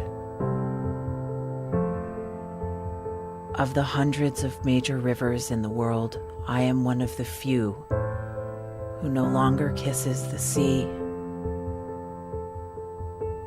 Battles to harness my soul have been won and lost. Use me wisely, and I will sustain you.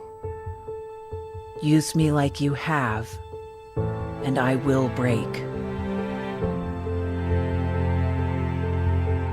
My name is Red. The Grand River Red. The American Nile. The Canyon Maker. I am the Colorado River. And I am the most endangered river in America.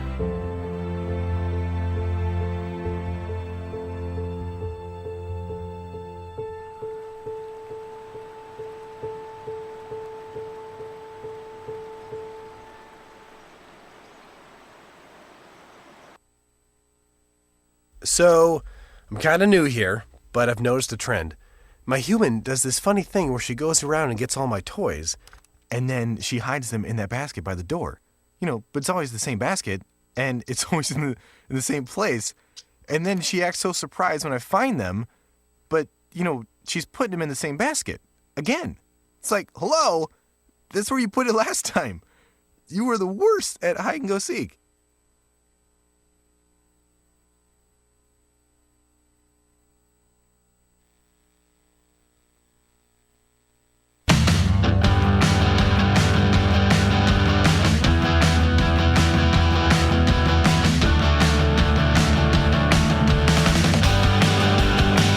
This is the Bill Press Show.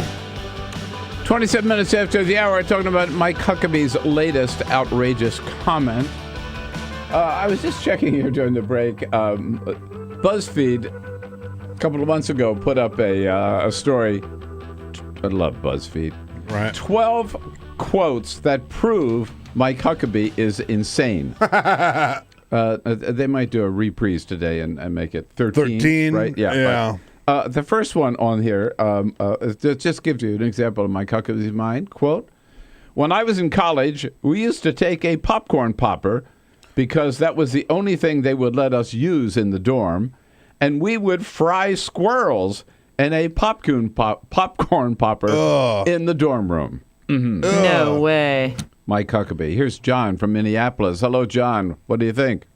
Well, I think after, 20 years or so of being propagandized to by Fox News, people actually believe that level of conversation is okay and that this is what we've degenerated to, and they play a big part in that. I mean, totally. At one time, that was just not permissible. You couldn't say outrageous things like that. No, I think you're absolutely right, John, and that's really sad that our politics has foxified, if you want, degenerated down to that level. And Mike Huckabee is a perfect example of that. John Allen coming up next. This is the Bill Press Show.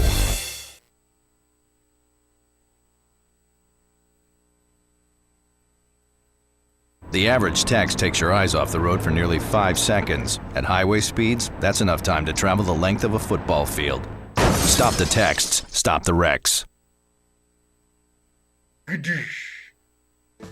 Before now, it's been difficult for criminals like us to know which states have loose gun laws. How would a criminal like me know which states permit me to carry loaded guns in their amusement parks, golf courses, or beaches? I have some violent friends. We all wear leather jackets and scream at women. and we want to find out which states we can buy and sell guns easily. crimadvisor.com.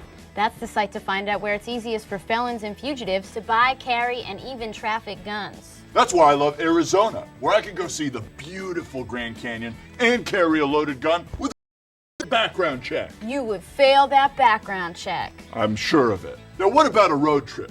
What states can I go to fill my trunk with guns and take it back home for my even more dangerous friends? CrimAdvisor has a list for that. That's so unreasonable. Our traffickers' top 10. Nevada. What happens in Vegas may have to stay in Vegas, but your guns don't. Bring them over to California and sell them. The market up there is hungry for guns. I understand that crimadvisor.com will tell me which states really cater to us criminals and creeps, but what about the states where we're not so welcome? The ones that don't get us? I don't even like saying the name of these states, but California, Connecticut, Maryland, and New York all have laws to keep guns out of the hands of people like us. I want to shoot California so bad. Boo! California! Boo, go home. Wow. crimadvisor.com has all this information? Sure does. crimadvisor.com. Plan your perfect getaway. Oh, like TripAdvisor. Oh.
So, same time next week? Well, of course. Put away a few bucks, feel like $1 million. For free tips to help you save, go to Feed the Pig. What the frack? What the frack? What the frack? What the frack? President Obama, are you fracking kidding me? Reopen the EPA studies. In Texas, Wyoming, and Pennsylvania. Fracking pollutes our oceans. Fracking poisons our water. Fracking makes climate change worse. Fracking relies on toxic chemicals that cause cancer. Ban fracking now. Ban fracking now. Go on. Ban it. Ban fracking now. Please.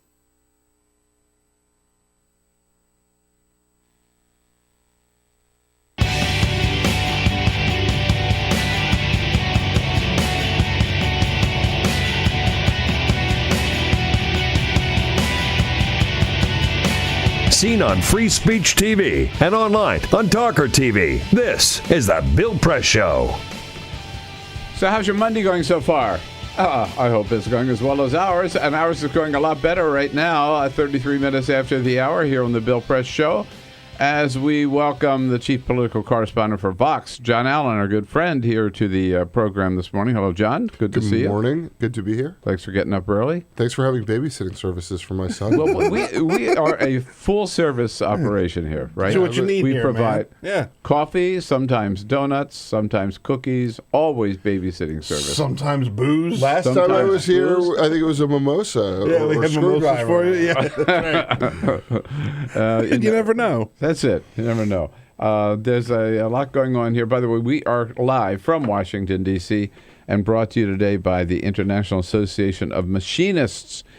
Yes, President Tom Buffenbarger, the good men and women of the Machinists Union, sharpening America's edge on the global economy. We salute them for their good work, thank them for their sponsorship of the program. You can find out more about what they're up to at GoIAM, GoIAM.org. Just when we thought, John Allen, that the Hillary Clinton email scandal, such as it was, had disappeared, suddenly it's back last week with some reports that there were questions about whether or not some of the emails that she may have been using on a private server were classified information. Is this real or what's going on? From what we can unpack so far, and by the way, this email scandal is a bit like gout. You can kind of manage it, maybe go away for a while, but like if you're not really all over it, it comes back fierce and furious and incapacitates. Not that I have any personal experience with that.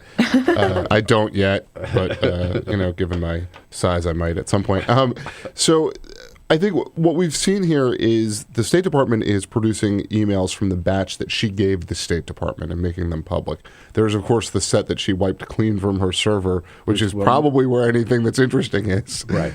But we're dealing with the stuff the State Department's releasing, and there is apparently some sort of bureaucratic turf fight going on within the administration about who gets to clear these things before they're made public to make sure that there's nothing classified in them. So one of the agencies, at least one of the agencies, thought that something that's already been put out there should have been marked classified, at least one of the things. And so there's this fight going on over that. What got reported was that two inspectors general wanted to have the FBI investigate Hillary Clinton for mishandling classified information in her email. The New York Times reported that, and then quickly, not so quickly, actually slowly walked it back. They eventually put up a correction. They've been hammered relentlessly by other media, which are, of course, enjoying some Schadenfreude. I don't profess to have any German feelings, Schadenfreude or otherwise, but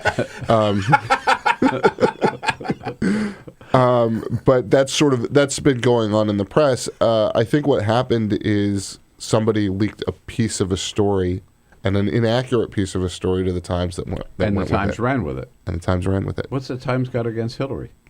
That's trying to uncork what Hillary has against Bill Clinton. The relationship is so long, so deep, so complicated. Yeah. And there are so many people weighing in on it at any given moment. Maureen Dowd has her sort of Hillary antipathy, the editorial page from time to time. Mm-hmm. Actually, most of the time has an antipathy. But I don't think that spills over into the reporters. I think the reporters are just trying to find stories that will flash and be exciting. And this was one that was exciting for about 30 back seconds. To the front page stories on the New York Times that Judith Miller wrote in the build-up to the Iraq War about all these mobile missile systems that Iraq had, and all over the country, and it was total bogus. She did a huge service to her country by starting that Iraq War, I think. I say that sarcastically. So the Times has in the past also been fed bad information and run with it. Yeah, the problem is, and to get into the sort of like how it works when you're a reporter and you get interesting information. When you become the recipient of a lot of interesting information over time, you kind of get like a little lazy about pushing back, I think. And part of that why we have editors? Yeah, but they don't do that very well either, by and large. I think what happens is, especially when you're getting stuff from the administration, but also sometimes from congressional committees, is there's only one source that has the information. So whatever they're telling you is the only way to verify. There's no sort of second check that you can really make. And so a lot of reporters will just go with what they're being told under the view that we don't report what's true, we report what people tell us is true, which is sort of the Ben Bradley construct. I think ideally you do as much of making sure that it's true as you possibly can, and sometimes decide not to run something that's interesting if you're not able to verify. And you sort of have to have your little BS meter operating at all times. And too, look, right? we've all done this. this. We do. I do. When people call you and say, "Hey, I got a great story for you," right? Right. Usually when somebody calls you out of the blue with a great story, they have some axe to grind. Exactly. The cleanest thing is that you find something on your own digging around, and then you start asking people around about it, and they haven't thought about it much, or maybe they have, and they tend to be, and then they become a source. We've all been in the position, particularly if you cover the White House and you do print, of the White House feeding you some narrative about something. Sure. They say, here's the inside story of what really happened. And you want to be able to take your readers inside the Situation Room or, inside the West Wing. And so you write it. and maybe you attribute it to an administration official. Well, we don't know what the hell happened back there. I mean, I remember the famous story of the president taking a walk with Dennis McDonough, and the president says to Dennis McDonough, this is before he decided to go to Congress to ask for permission to fight in Syria. And they're walking around the South Lawn, and the president says, you know what, we should really take this to Congress. Mm-hmm. And everybody ran with that story. I don't know if it's true or not, but I will tell you this. The chief of staff's job is to recommend to the president courses of action, and the president's job is to decide on them. In that, they basically reverse responsibilities in that story in a way that makes the president sound like this brilliant strategist who's going to go to Congress. And, of course, it blew up in his face in terms of going to Congress. Right. But I remember the senior administration officials or whatever we were supposed to call them telling us this story, and you're like, this doesn't add up, but you don't really have anything to measure it against. All right, so bottom line for Hillary, this latest flap is not going to have any impact on her presidential campaign. You know what? I think it has a minorly positive effect on her presidential campaign, which is this. The more stories that get out there that are bad about, or off or prove to not be true about this email scandal, the easier it is for her to point at all of them and say, they're all untrue, they're all wrong. Look at the attack that's going on against them. So I actually think whoever leaked this to the Times is doing their party a disservice, or doing their goal a disservice in they're diluting the email story. But for sure, we can count on Trey Gowdy and the Republicans to seize on this as some major scandal, demanding that Hillary testify even earlier to the House committee and whatever. The sole purpose of the Benghazi committee is to try to prove to the American public that Hillary Clinton shot 4 Americans in Benghazi. Right. I mean, it's the whole thing's a circus. So so obviously they don't really believe that, and they don't believe they can prove that. So then the question is, what's really the motivation here? And it's to spend the next year and a half rolling out little leaks, trying to damage her credibility, bring her up on the Hill, get her under the hot lights. Trey Gowdy will take on his prosecutor tone and say, Mrs. Clinton, when did you X, Y, and Z? And, so he'll get those highlights. But it's a circus. We know what happened in Benghazi. 4 Americans died when there was a terrorist attack. It's not it's like investigating whether the 3 of us are in the room. Yeah. Especially after Darrell Issa held, 15 hearings or something on Benghazi and proved nothing. 3 years ago, it'll be almost 3 years between the first Senate hearing on Benghazi that Hillary Clinton attended. Not the first one on Benghazi, but the first one she was there. And when she appears before this select committee, it'll be 2 years, 9 months, 3 years, close to 3 years. The Senate Watergate hearings went on for a year before that report was issued. It's the outsized attention to this is insane. Literally insane. Skipping parties, jumping parties. How do you, or can you explain that despite all the outrageous things he said, Donald Trump number 1 in New Hampshire and a close number 2 in Iowa? You say despite. I say because of all of the outrageous things he said. I see the causal relationship is different. That's enough to get you number 1. He's running away with New Hampshire. It's not even close. And that's a state where you could see, what do they call it, sort of dishonest voting, where if Hillary Clinton's on the Democratic side, she's going to run away with New Hampshire. She's not there yet, but if she's going to run away with it, those folks don't have to vote in the Democratic primary. They can vote in the Republican primary. Exactly. In New Hampshire, they can. Right. You can see the Democrats screwing with the Republicans. You could see this huge Donald Trump surge there. Oh, man. And all to the benefit of Hillary Clinton. Mm-hmm. Right. Or whoever the Democratic number. Yeah, exactly. But you would also think maybe in New Hampshire that is a state where his attacks or his comments about John McCain might do him some harm. Doesn't seem to have hurt him at all. No, I don't think. Yeah, I think a lot of the people that liked John McCain in 2000 were actually independents and Democrats, not necessarily Republicans hate John McCain. I think, it's a reminder at this moment that a good portion of the Republican Party outside the Beltway hates John McCain, and a good portion of the party inside the Beltway hates John McCain. And it's like a combination. I think often it results from a certain self-righteousness where he takes his friends and beats them up in a self-righteous fashion. I can remember in 2006 he was talking about maybe raising some taxes to pay for Iraq. And Denny Hastert, the Speaker of the House, said, because McCain said we need to sacrifice, Denny Hastert said, we should take him down to Walter Reed and show him some sacrifice. Which, of course, blew up in Denny Hastert's face, and he had to kind of turn around. This was a guy who was, like, tortured for, like, 5.5 years or whatever. Wow. But the fact that Hastert would say that's about... positively Trump-esque. Like, right, but totally forget about John McCain's service because of his blind hatred for him or because he had other things going on in his past. Hastert, I mean. It's terrible. But these guys, like, have an unreasonable hatred for McCain. So I think that explains it. But in terms of Trump... the nativism is working. And so much so that when he attacked McCain and got some backlash against that, the next thing he did was go down to the border. Right. Go down to Laredo, make sure he's talking about the thing that makes him popular with Republicans. And I imagine some number of, nativist Democrats as well. And only 10 days to go before the first presidential debate, and Donald Trump, of course, will be on stage. In the center of the stage, probably, because he's #1 in the polls. It's fun to watch. More fun to watch with John Allen from Vox. The number 866-55-PRESS. We'll be right back. This is the Bill Press Show.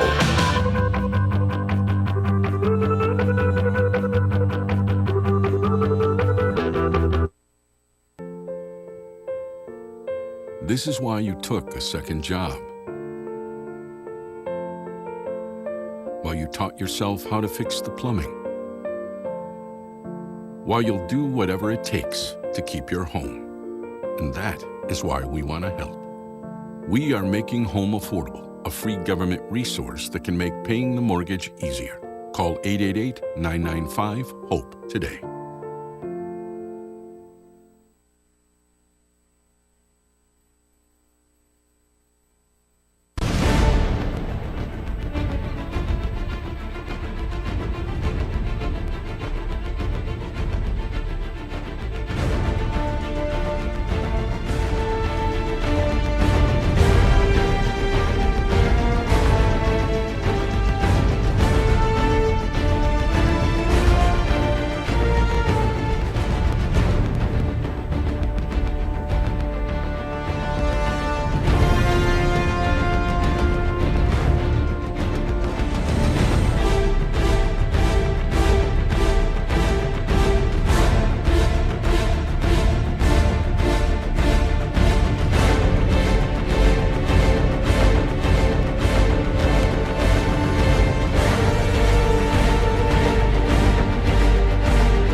So, same time next week?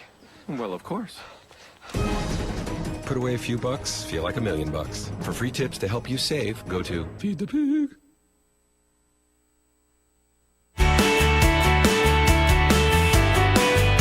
On your radio, on TV, and online.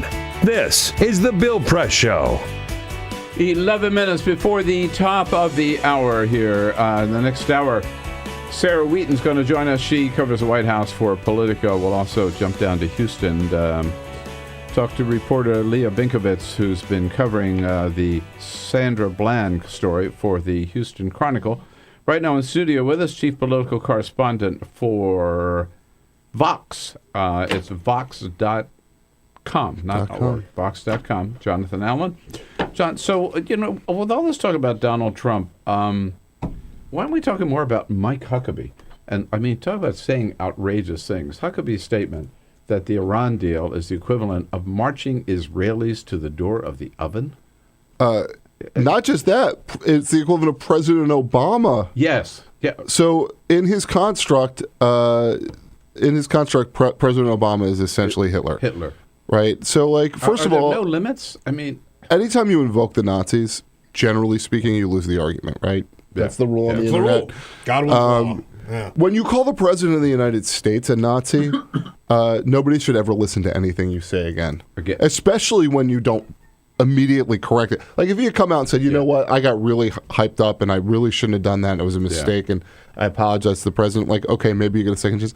This thing's been going on for a day now. Mm-hmm. Nobody should ever listen to another word Mike Huckabee says. It's just completely shut him out. He's made himself irrelevant. And it is offensive to the very people he seeks to appeal to. That's the point I wanted to hit Or it should be. And so then the question is, who's he trying to appeal to? And it's not Jews. Right, it's what he's trying to do is appeal to conservative Christians who are pro-Israel and who don't have the pain of that in their souls. Right. In the same way that the Jewish people do. That's the most offensive thing I've heard in politics in a long, long time. Yeah. Yeah. When you look at who it is that, Republicans pride themselves on being such great allies and such protectors of Israel, and this is a comment that, as you said, was meant to gain favor with Israel, I don't see how they could take it in a good way. That is so, like you said, so offensive. I was just checking before you came in. He's something like 5.6% in the polls, which doesn't sound like a lot, but it's enough to get him on stage August 6th. Yeah, and that's the invisible primary right now. It's not trying to get staff or raise money. It's trying to make sure you get enough of a percentage to get on the debate stage and that you're not at the kids' table. Right. Right, and if you are at the kids' table and you're not on stage for the big event, are you done? I don't think you're necessarily done, but I think you got to be pretty creative about how you use what happens in the debate to your advantage.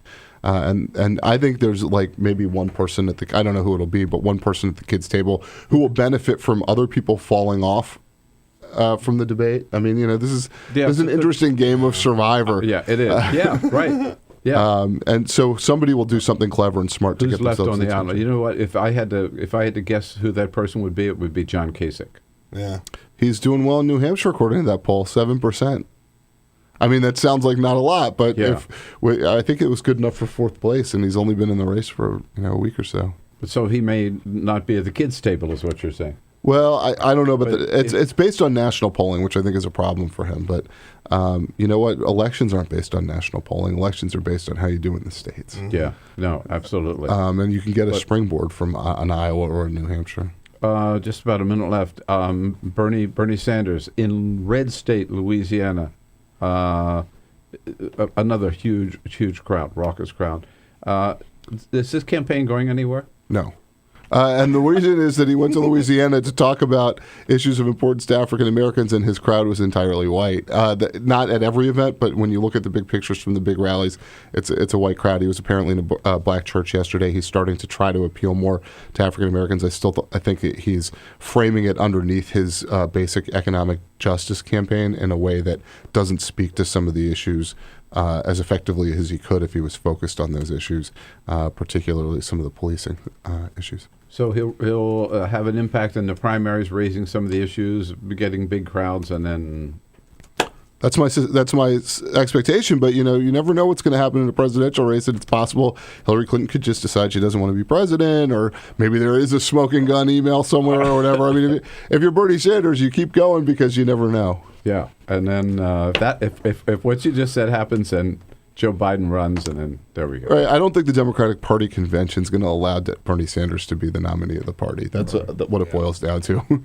John Allen here from Vox. Follow him at Vox.com. Thank you so much, sir. And you can just leave a check for the babysitting. We'll take it. No problem. He's a good kid. He is a good kid. He sure is. He and Jamie are best of buds. And you couldn't hear him in the studio while we were soundproof. He's welcome anytime. Anytime. President Obama in Ethiopia will tell you what he's up to when we come back. This is the Bill Press Show.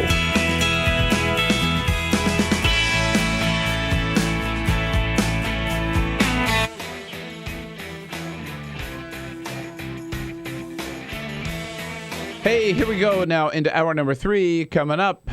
Remember, we got to have a little delay on Free Speech TV until 5 p.m. Eastern, 4 Central, 2 Pacific. Watch us right away live on our video stream, Talker TV. Jump over there to youtube.com/Talker TV. Easy to find us there. And in the next hour, you're going to want to hang around. Sarah Wheaton covers the White House for Politico. She will be here in studio with us. And we'll also jump down to Houston and get the latest on the investigation into the death of Sandra Bland from a reporter from the Houston Chronicle. Lots and that and a lot more coming up in hour number 3 on the Bill Press Show this Monday morning.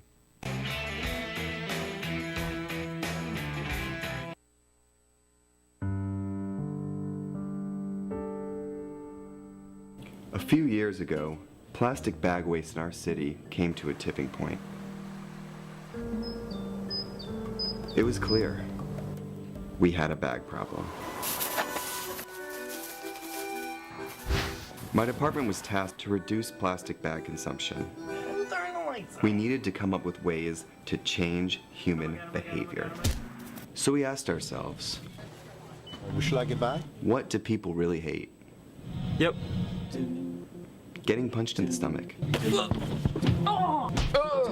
Preliminary studies showed that the consequences weren't severe enough to warrant behavioral change. Actually, can I get that double bagged? So we thought, what do people hate more than getting punched in the stomach? Kissing Helga. Hey, big boy. People didn't find her so offensive after all, so we had to get creative. How many bags? Okay, now, pour this ice water down your pants. We tried everything.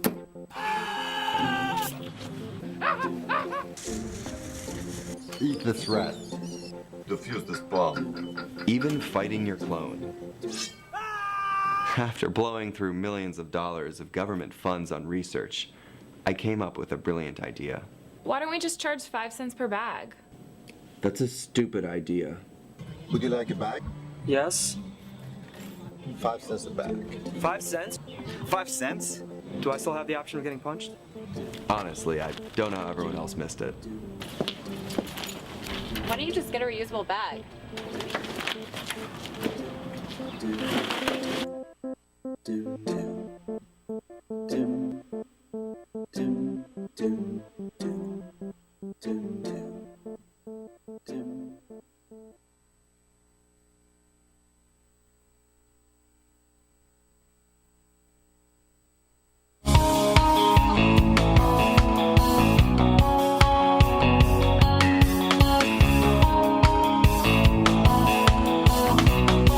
This is the Bill Press Show. In Ethiopia today, President Obama had a bilateral meeting with the Prime Minister of Ethiopia, then a meeting with the President of Ethiopia, then the Prime Minister and the President have already held a news conference. They're way ahead of us over there. He just got back to his hotel this afternoon. He has a bilateral meeting on South Sudan and other counterterrorism issues. And then this evening in Ethiopia, a state dinner with the Prime Minister and the President. One more day and then wraps up tomorrow and then coming back to the United States. When we come back, Sarah Wheaton from Politico. This is the Bill Press Show.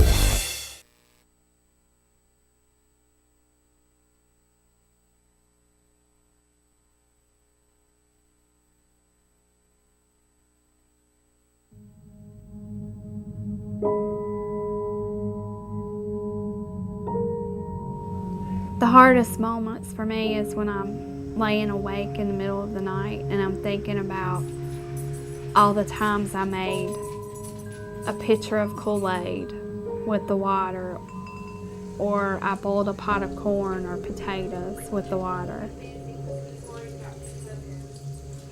Those thoughts just stick with me in the middle of the night, and I feel horrible as a mom that I didn't know that something was wrong, but how could I have known? There's no way I would have known. The spill at Dan River happened when a drainage pipe that ran underneath an ash basin and dam collapsed, sucking out 6 decades of waste and spewing gunk directly into the river.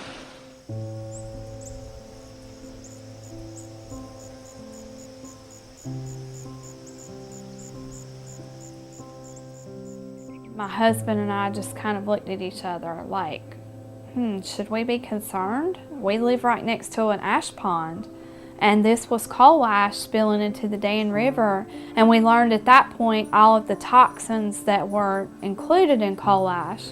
A situation like Dan River, where there was a catastrophic disaster, gets people's attention, but the fact is that these coal ash pits have been leaking and poisoning people's groundwater and the state's surface waters for decades.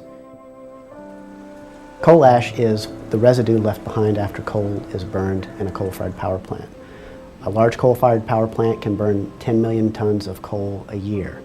When the organic matter in the coal is burned away, what's left behind are these trace minerals, things like arsenic, lead, mercury, selenium, and chromium. And these are highly concentrated. The coal ash can have concentrations of these contaminants that are 10 to 100 times greater than the level in the coals themselves. Coal ash pond number 1 is right behind my house, literally pretty much in my backyard. We were approached by a neighbor who was wanting to have their well tested, and we decided that maybe we should have ours tested as well. They found hexavalent chromium at 4.5 parts per billion. So in talking to the residents, we have discovered anecdotal evidence of an extraordinary number of cancers for this fairly small community. Some of us in the community got together. We started kind of talking about all the cancer that we've seen in some of our family friends in this community. I think we had somewhere in the neighborhood of around 70 names. So we had some help from our river keepers putting a map together, and it was a little shocking to see it. You know, I still have a hard time looking at it. Technically, EPA has not regulated coal ash as a hazardous waste, but it is undeniable that coal ash contains many, many hazardous substances that are hazardous, in fact, to people and the environment. And the only reason they have not been regulated as such is because of intense lobbying efforts by the coal industry and its allies. A lot of these chemicals are simple elements, but when you find them at the levels that they exist in around coal ash ponds, then you're starting to talk about cancer, brain tumors, you're talking about birth defects, developmental problems, neurotoxicity.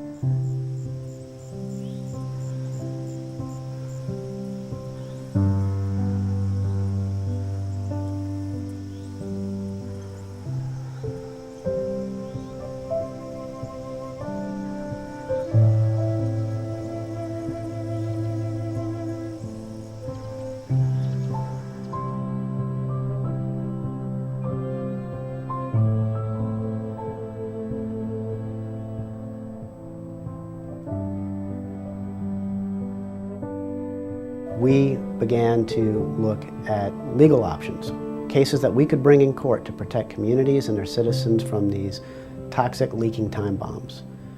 In 2002, North Carolina enacted a public financing mechanism for judicial elections.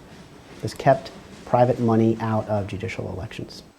The repeal of the public financing program in judicial elections in North Carolina creates a dangerous precedent for all, and it gives corporate polluters and other special interests the opportunity to elect the judges that they want. And this is important for us all. Everyone should care about this. Because when you think about the fact that the state and the federal government have basically abdicated their responsibility to regulate these issues, the state courts are the last stopgap. I think this is no longer a problem that's going to go under the radar. It has been exposed, and I am confident that we will ultimately, with the facts, win out and ensure that we have protected waterways. And so this is something that we all should care about. If we're worried about the water we drink and the air we breathe, we have to be concerned about money in judicial elections.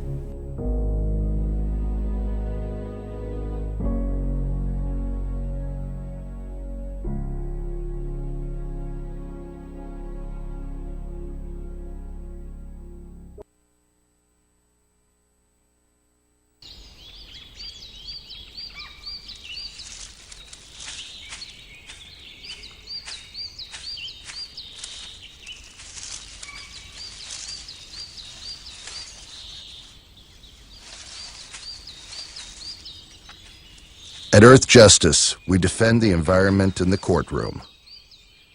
Join our fight. When you take a seat, you take a stand. Earth Justice, because the Earth needs a good lawyer. The average text takes your eyes off the road for nearly 5 seconds. At highway speeds, that's enough time to travel the length of a football field. Stop the texts, stop the wrecks.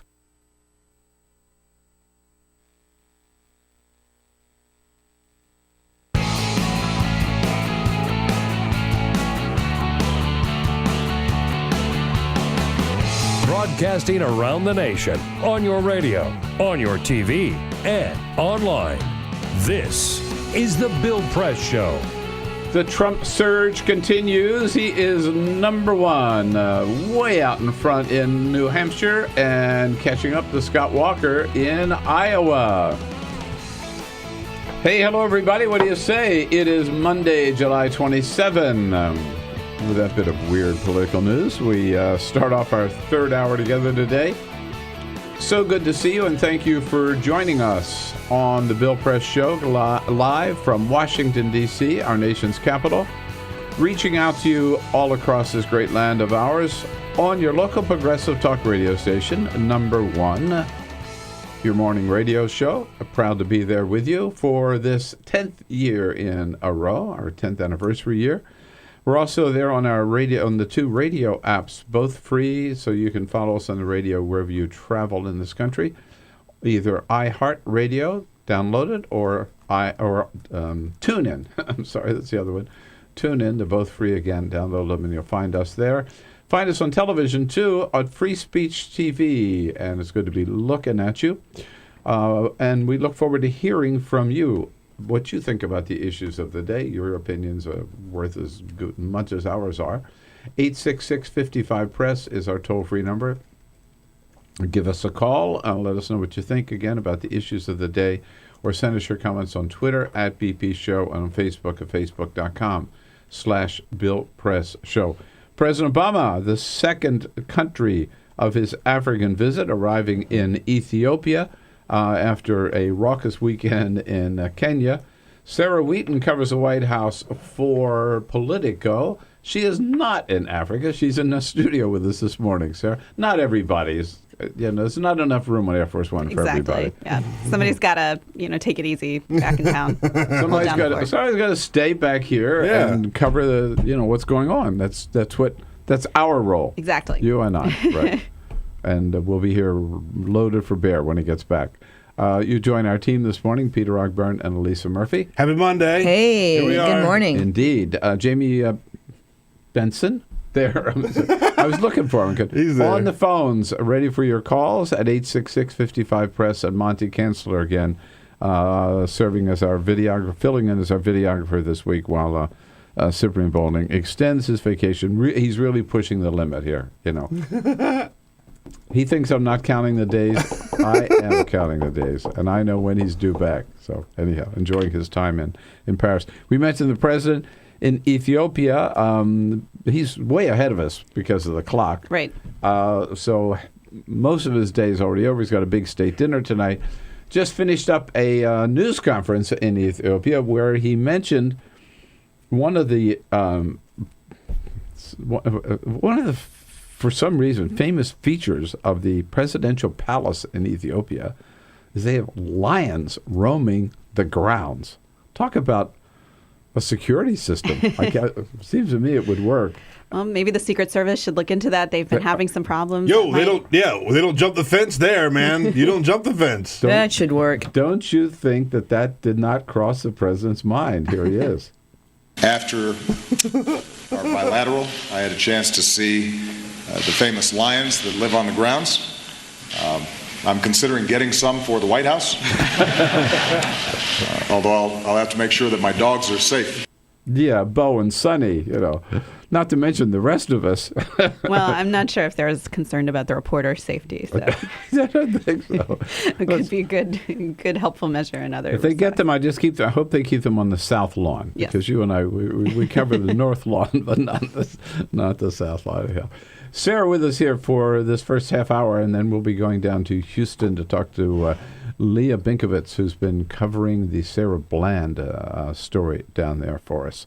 And we'll get right to the news of the day as far as President Obama is concerned. But first, Peter, this the big is headlines. The Full Court Press. Yes, indeed. Just a couple of other stories making news. A couple years ago, Junior Seau, the football player, he passed away. He killed himself and made a point about saying he wanted people to study his brain, about his brain injuries he suffered in the NFL. He also told his family that if he was ever inducted into the Pro Football Hall of Fame, he wanted his daughter, Sydney, to give his induction speech.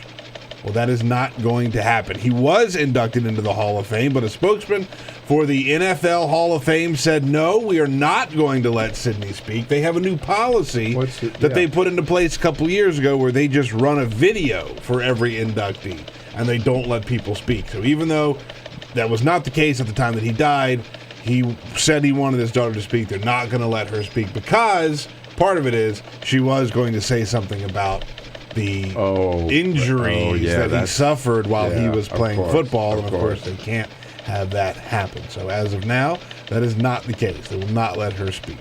It's a bummer. I think they should let her get up there. At least say a couple words. But the NFL, what do we? Yeah, right. TSA Secretary Anthony Fox, Transportation Secretary Anthony Fox, said on Friday that they have opened up a price gouging investigation. This is fascinating.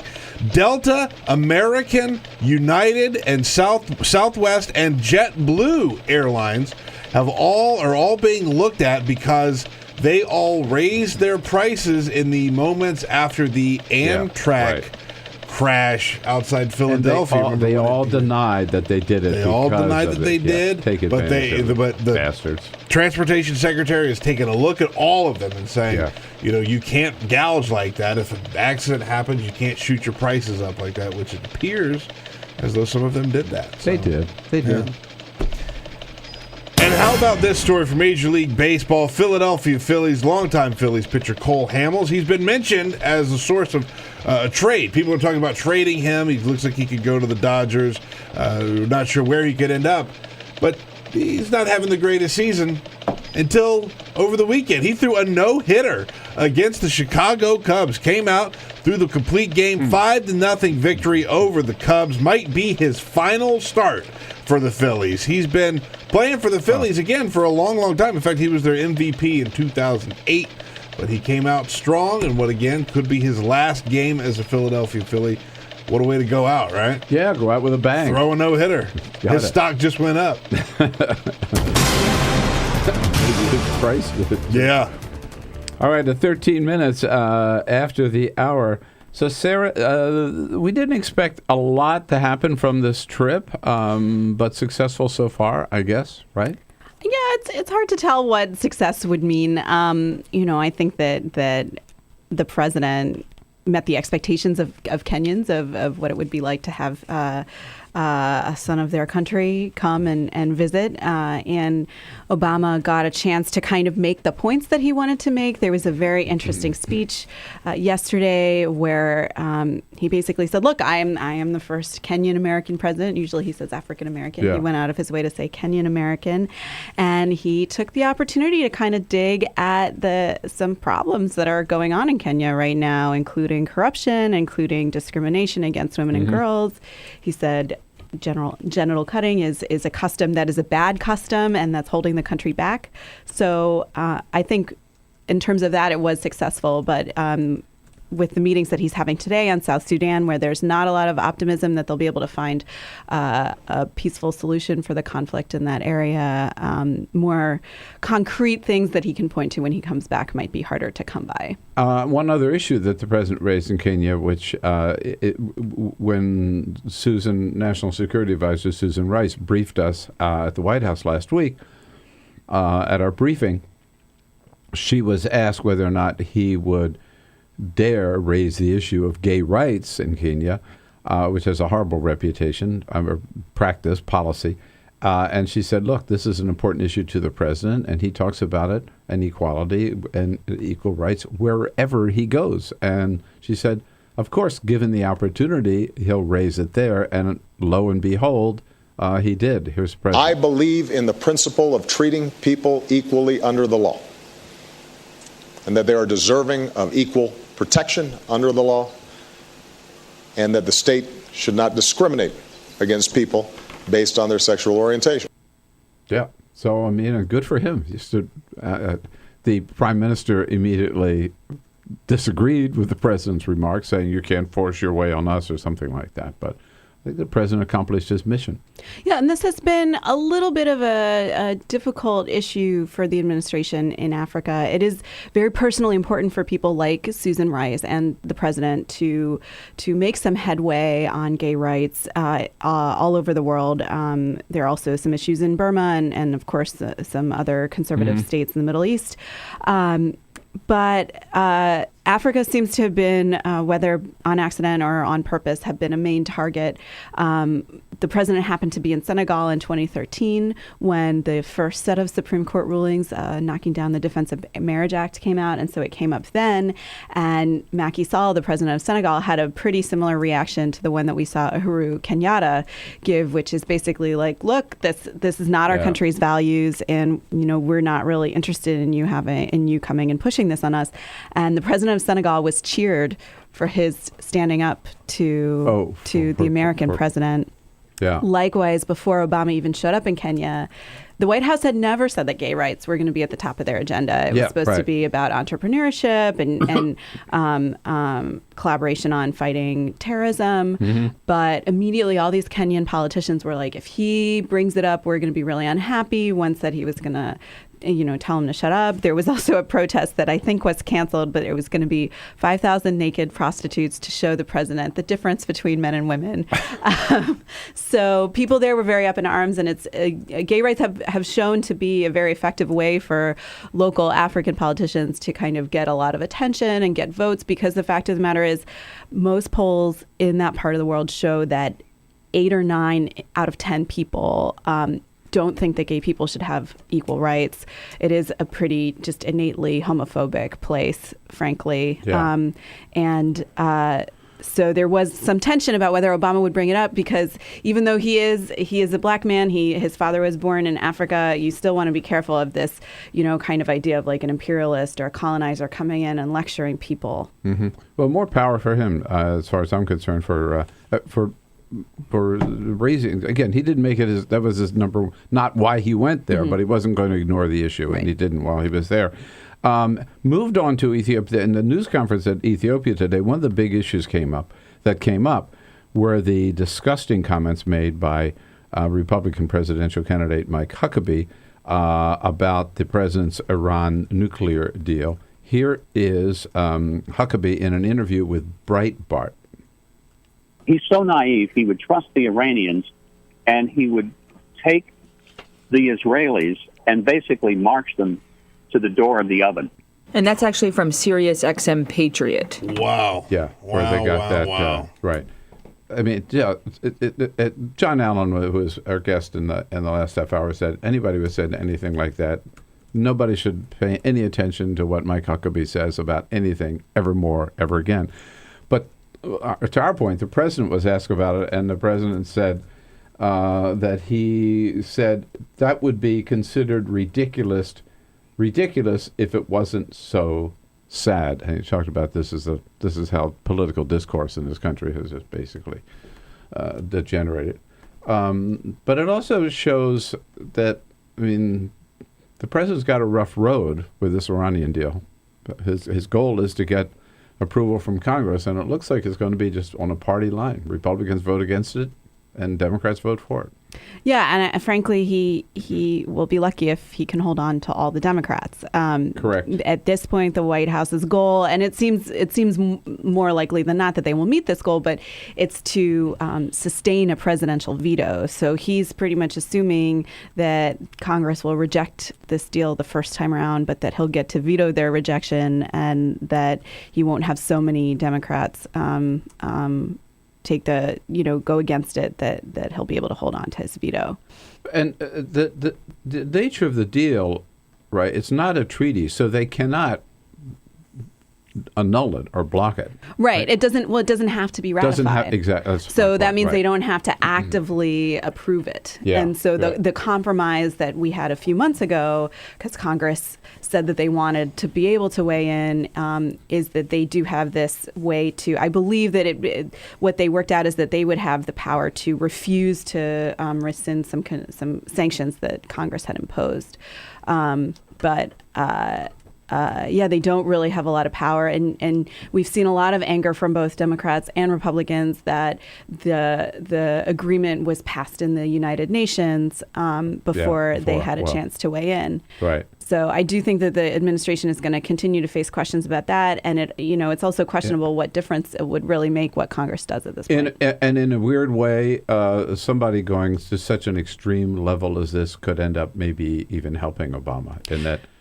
Some people say, enough's enough. I mean, let's just, right. It's hard to tell. In the age of Trump, who knows? By the way, I read this morning that Democrat Joe Manchin from West Virginia, who is considered one who might waffle, has said he's going to support the deal. He thinks it's because the only alternative that he's heard is war with Iran, which is not an acceptable alternative. So Manchin, it would not be an automatic vote for something like this. That's a good sign, I think, the president holding on to his Democrats. Yeah, he's probably one of the most moderate Democrats in the caucus, and he's adopting the line that the administration has really been trying to push, this idea that the choice is war or this deal or a nuclear Iran. And we heard the president make some very interesting remarks last week where he basically said, look at all the people who are arguing against the Iran deal. They're the same people who said that we should go into Iraq, and they're the same ones who said it would just take a couple months. And so that was him sort of attacking the Bush-era neocons. And also, based on some comments that John Kerry made earlier, he was also attacking Bibi Netanyahu because Netanyahu had been a very big advocate of invading Iraq in 2003. So Iran, at the head of the president's agenda, also criminal justice reform. The president's been talking a lot about it, and that may be an issue where he can get some bipartisan support in Congress. We'll get into that and other issues with Sarah Wheaton from Politico when we come back at 866-55-PRESS. This is the Bill Press Show.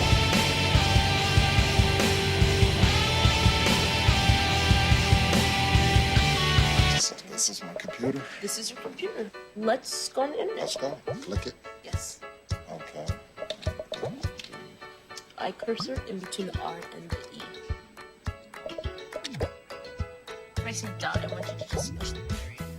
She's gonna love me all over again. That's it. Jamaica, here you come. Here we go. Good job. Thank you. Thank you. And I did it by myself. Feel smarter. So, I'm kind of new here, but I've noticed a trend.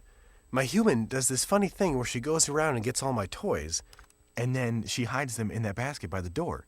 But it's always the same basket, and it's always in the same place. And then she acts so surprised when I find them, but, she's putting them in the same basket. Again. It's like, hello, that's where you put it last time. You were the worst at hide and go seek.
So, same time next week? Well, of course. Put away a few bucks, feel like $1 million. For free tips to help you save, go to Feed the Pig.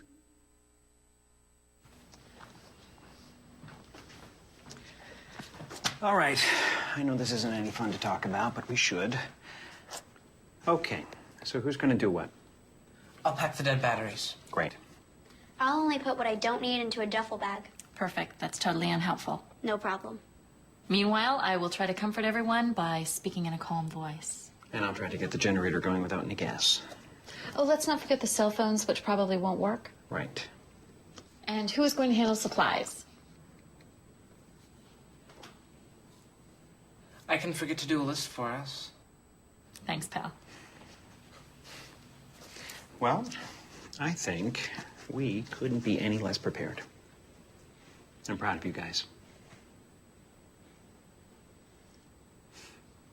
Talk to your kids about who to call, where to meet, what to pack. Visit ready.gov/kids for tips and information. Hey, thanks for stopping by. You know, I followed your character since the first episode. I'm a big fan. Big fan. Thank you. And listen, your storyline, it makes for incredible TV drama. Thing is, your drug use is very adult content. Too adult for the kids. So I'm gonna have to block you. Oh, man. Yeah. Well, have a good one. You're a nice lady.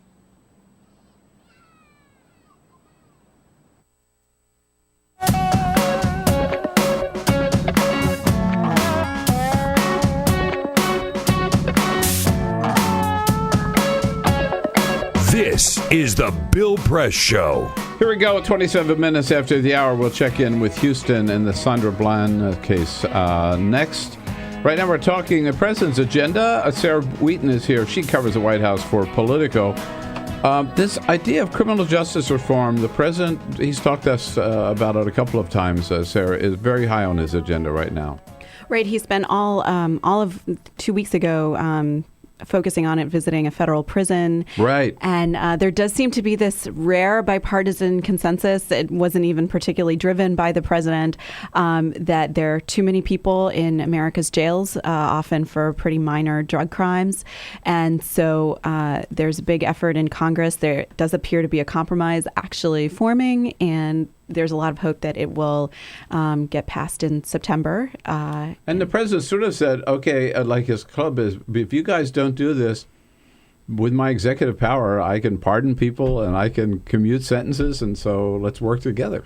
He can, but it's actually, we've seen him actually not do very many commutations. Yeah.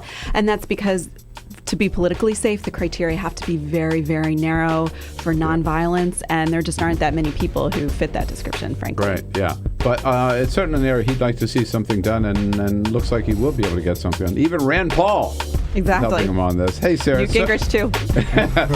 So good to see you. No briefing today, so I won't see you at the White House, but thanks so much for coming in. Thanks for having me. All right.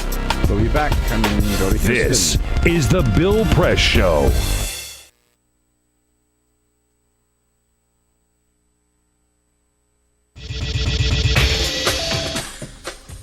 Tune into Free Speech TV for Democracy Now!, a national, independent, award-winning news program bringing you people and perspectives rarely seen on corporate media. Grunt work. Love it, hate it, useful, not useful. Necessary. Our social entrepreneurs are people who have been on the front lines of social change. I've learned so much from talking with them. This is Cafe Impact, and I'm Jonathan Lewis.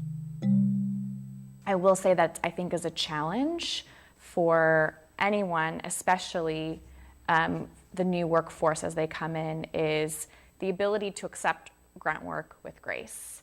The most boring, awful details are the most important elements of doing this work. From the way you save names in your Rolodex to the way you bank and you deposit checks. The truth is, this work isn't glamorous, it's rewarding.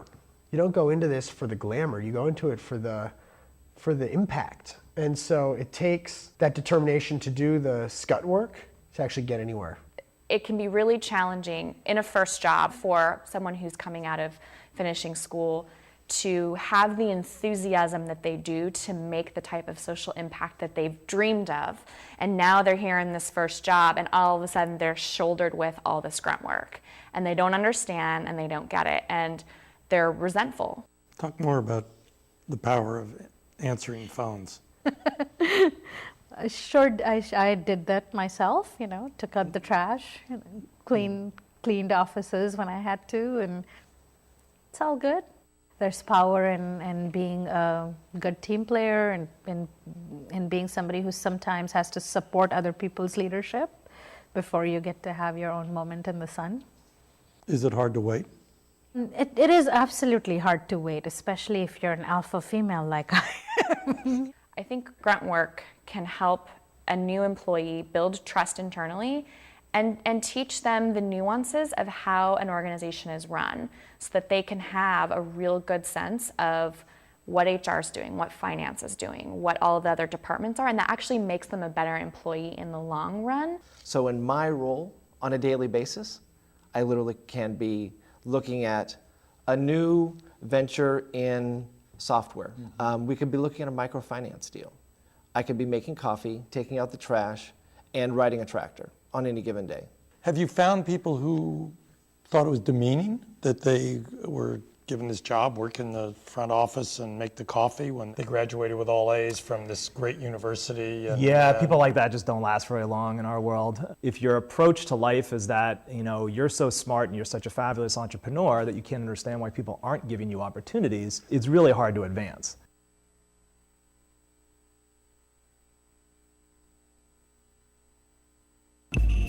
Tune in to Gay USA with hosts Ann Northrup and Andy Hum for in-depth coverage of lesbian, gay, bisexual, and transgender news. Watch Gay USA every week, only on Free Speech TV.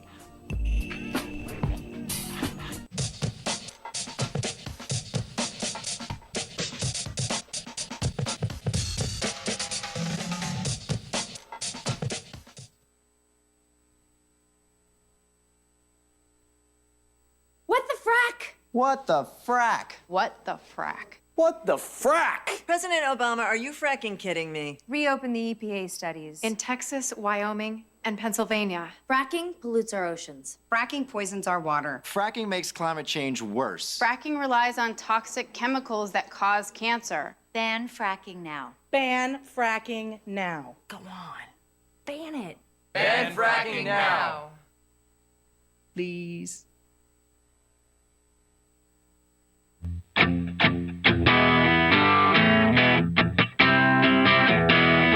The most valuable morning radio show, according to The Nation magazine. This is The Bill Press Show.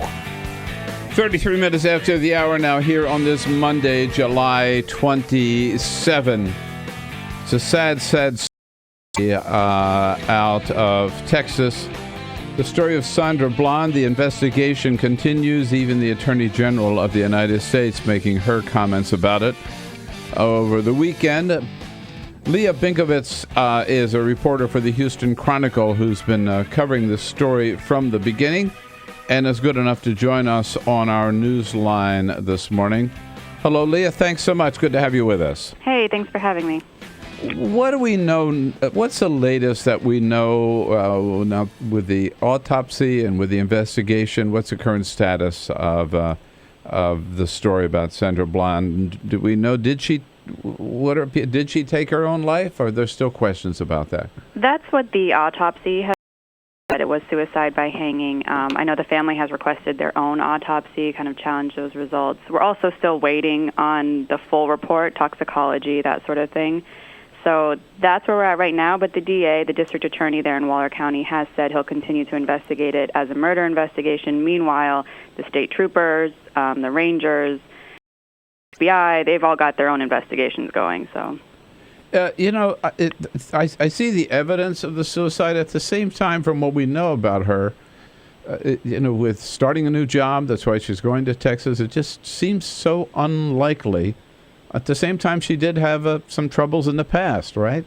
Right, and we know that through the intake forms that they fill out when they're booked at the jail, so it was marked, and that's supposedly according to her answers that she had a past suicide attempt with pills, that she had this miscarriage in the past.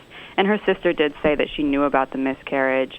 One of her videos, she has that series of Sandy Speaks videos that she started earlier this year. She does talk about struggling with depression. So there is some of that history, but most of the friends that I've talked to and family that folks have heard from say this is difficult for us to imagine. It really did seem like everyone she spoke with around that time, it was about turning a corner. It was about making changes. Right. Now, I've read your stories and read the testimony of those people, and she was a spunky young woman, but determined to make things right, I guess, right? That's why she was so excited about the new job. Right, and it was somewhat of a homecoming. That was her alma mater. She seemed to have a lot of love for it. She was very invested while she was there in the band, sorority, had a lot of connections there. So I think that was definitely seen as a step forward for her. And then at the same time, you talk about that spunk. You see it in the dash cam video. You hear her saying that she can't wait to take it to court, that sort of thing. So. Yeah. It's obvious that the life of Sandra Bland up until this moment was a complicated one, and she certainly had some issues. But what gets me, right, like if we just take them at their word of that she killed herself in that cell, but we also know that she had told them about a previous suicide attempt, why leave her in a cell in a condition that she could kill herself? Like, they left the things in the cell that you could kill yourself with. And they didn't really mount any suicide watch. No suicide watch, nothing like that. If you go to jail, they take the shoelaces out of your shoes. They take anything that you could hurt yourself with. They take it away from you. Right. And so the fact that they put her in a cell with this trash can liner that she apparently used seems like the police didn't do a very good job of keeping her safe from herself. Right, and I know that the sheriff has said that that's standard. They leave the trash bags in so the inmates essentially have to clean up after themselves. But I also talked with someone who had a friend who had been placed on suicide watch in that jail and said that they typically remove the trash bags in that situation. But since she wasn't on that watch, that wasn't done. And again, no suicide watch at all. So what happens to the... I keep coming back to the fact that her crime was changing lanes to get out of the way of a cop without putting her traffic signal on. So, and what happens to this hothead of a trooper, meanwhile, who stopped her? Right. Latest I know, he was placed on desk duty. The trooper, he has been cited for not following professional conduct. He wasn't courteous. We see that in the video, wasn't professional. And at the same time, also wasn't explaining enough throughout the stop why he was doing the things that he was doing. And so could charges be filed against him? Is there any talk of that, or is it just administrative or desk leave or whatever they call it? Right. For now, just the desk leave. But when I talked with the DPS, Department of Public Safety head here, he said that they're investigating it and the punishment could range anywhere from written counseling to termination. What's the feeling in the community there, Leah, that from people that you've talked to? Because like the Attorney General, her comments, Loretta Lynch, were that this, whatever happened, right? This is why African Americans are nervous about being stopped by police. Yeah, and I think they were the sense from the community, from Prairie View, the people who live there, as well as the campus. It's a pretty small town, and the campus definitely dominates, but there was a sense that this was nothing new. They know that troopers patrol that area. A lot of students said, yeah, we don't really leave campus after dark. It's not the most, it has a pretty well-documented history, that county, of racism. So I think they weren't terribly surprised, but still incredibly hurt by the news, yeah. And you mentioned the investigations that are underway. I guess they're all simultaneous. Are they all cooperating? And when do we expect any final report from them? They are all cooperating as far as I know. From the outside, it can be hard to know who has authority to release what, who's going to be releasing what. So we've been doing some of this. The DA will give us the autopsy, and sometimes the DA answers for the jail, which seems a little complicated. So it's been interesting to just follow that timeline. As far as the district attorney bringing it before a grand jury, which is what he said he plans to do, that's Elton Mathis, that's probably not going to happen for a while, he's told us, because the grand jury in Waller County, being such a small county, only meets once a month. So to get on that schedule, it's not going to happen immediately. That would be directed against the trooper, against the police department, or both? I'm not entirely sure. They're investigating now, so I think the jail would be the one that they're looking to. I don't know who in the jail would be the responsible one, the one who missed that the person, that Bland should have been on suicide watch, or should have checked on her. They should have been checking on her more regularly. They've been cited by the State Jail Standards Commission on that. So there's a lot of links in this chain. At the very least, it seems like we're back at a point where we just need more training for these police officers, right? Like, we talk about body cameras and cameras. I mean, we have cameras of the whole incident in the Sandra Bland situation from the cop car. We know what happened. But when you look at how it went down, the attitude that the police officer said, the harassment that he gave her because she was smoking a cigarette in her own car, which is legal, to what happened inside the jail cell. Has there been any talk about just a complete retraining? Right. I mean, there has been talk from advocates as well as legislators on why there wasn't more like de-escalation training or more evidence of some training. And at the same time, legislators are planning to meet this week. And I think one of the bills they hope to revive was one that got vetoed by the governor some years ago about limiting police discretion in arresting people for non-jailable offenses, which would have been initially the situation here. I mean, she was accused of assaulting the officer, so that is a jailable offense. But how you get from traffic stop to that, I think that would have been an issue of the police discretion. So that's something that they're hoping that they can perhaps regulate in some more serious way. And I guess that explains why, correct me if I'm wrong, she was in that cell for 3 days? Right, from Friday afternoon, late afternoon, to Monday morning is when they found her. Yeah, 3 days, again, for changing lanes without a traffic signal. But as you said, the jailable assault was really the alleged assault of a police officer, right? Mm-hmm, right. Yeah. Right. He said that she kicked her, and we can hear him saying afterward on the video that this happened, but from the dash cam, we can't see that because it all happens off screen to the side of the road. I was struck by the last story I saw of yours from the Houston Chronicle. Bland, the headline at least, is Bland's image goes far beyond the dash cam. She really has had an impact nationwide. The story has. How do you see that in terms of, if you will, what the message is or what's resounding among people? I think it's interesting. I think it starts with actually the dash cam itself. I think people see really different things when they watch that video. I've had some interesting conversations just in the newsroom and then with people who know her. And I think there's a sense of, to some people, it's why weren't you compliant? Why weren't you courteous? Why were you swearing? That sort of thing. And to others, it's you really stood up for your rights. You asked the right questions. Why do I need to put out my cigarette? Why do I need to get out of the car? Yeah. Because they are supposed to give you an answer of, there has to be some sort of danger. There has to be some reason that they're asking you to do these things. So I think it starts there. What how people interpret that video, and from that goes into what she means for people seeking to assert their rights and seeking to know their rights with the police and police interactions. Yeah. As I say, boy, I have to admire her independence and standing up for our own rights. That's how I see that video. Leah, great job reporting down there, and we appreciate so much your taking time for us this morning.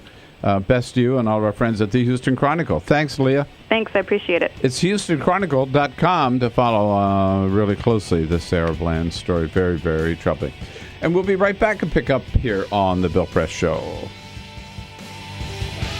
This is The Bill Press Show.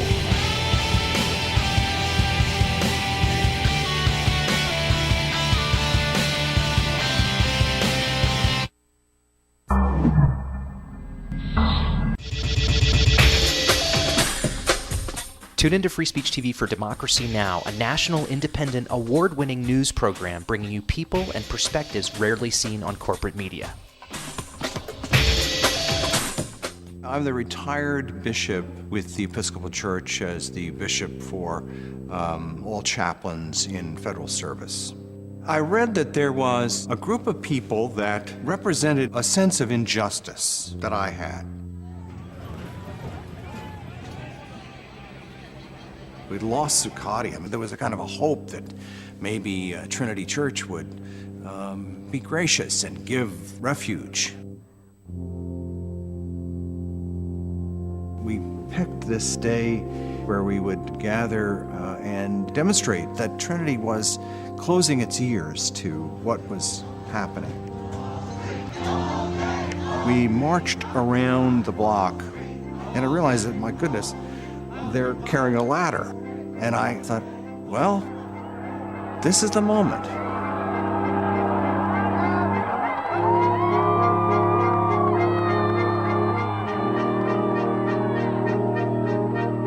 You could feel a spiritual presence. You could feel a certain something.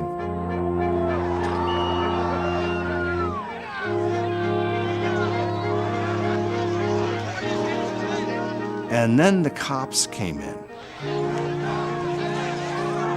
It got brutal. Yeah, I'm with you right here. Robin, I'm here. The church needed, in this moment in history, to stand alongside of these protesters. The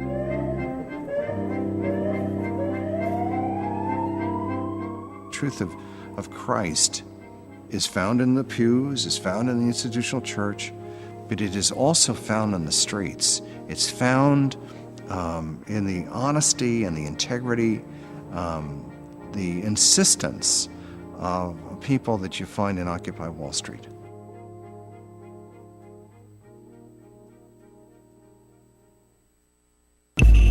Tune in to Gay USA with hosts Ann Northrup and Andy Hum for in-depth coverage of lesbian, gay, bisexual, and transgender news. Watch Gay USA every week, only on Free Speech TV.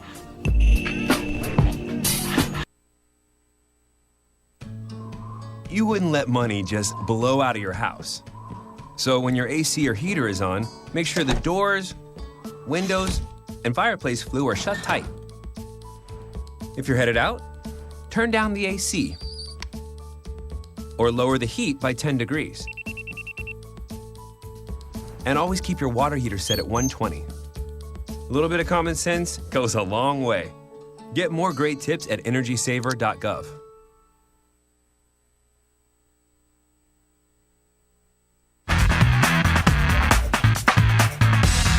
On your radio, on TV, and online. This is The Bill Press Show. All right, here we go now at 13 minutes before the top of the hour on a big Monday, July 27, the last week of July, starting off a new week at the end of the week.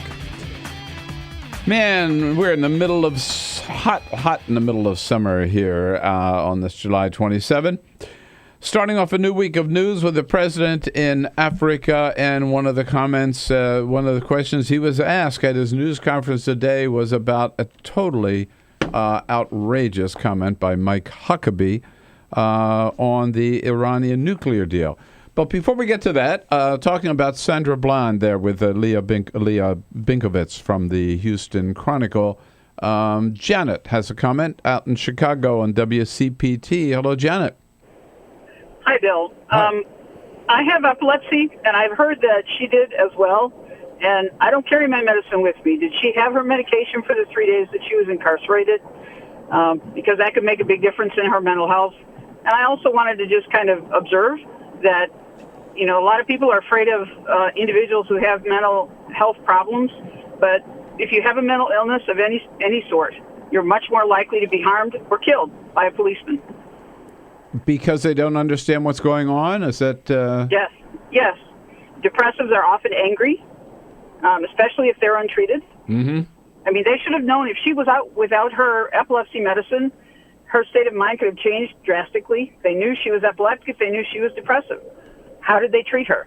That's an excellent point, Janet. I seem to remember reading at one point that she did not have her medication, but I that's my vague memory. I'd have to double check that, but that's I hope something that they are actually looking into as part of this investigation. That's part of the it's thing a very with good this. point. I mean, this is a woman who did have some problems. Admittedly, she'd done videos about her problems, and if the police did not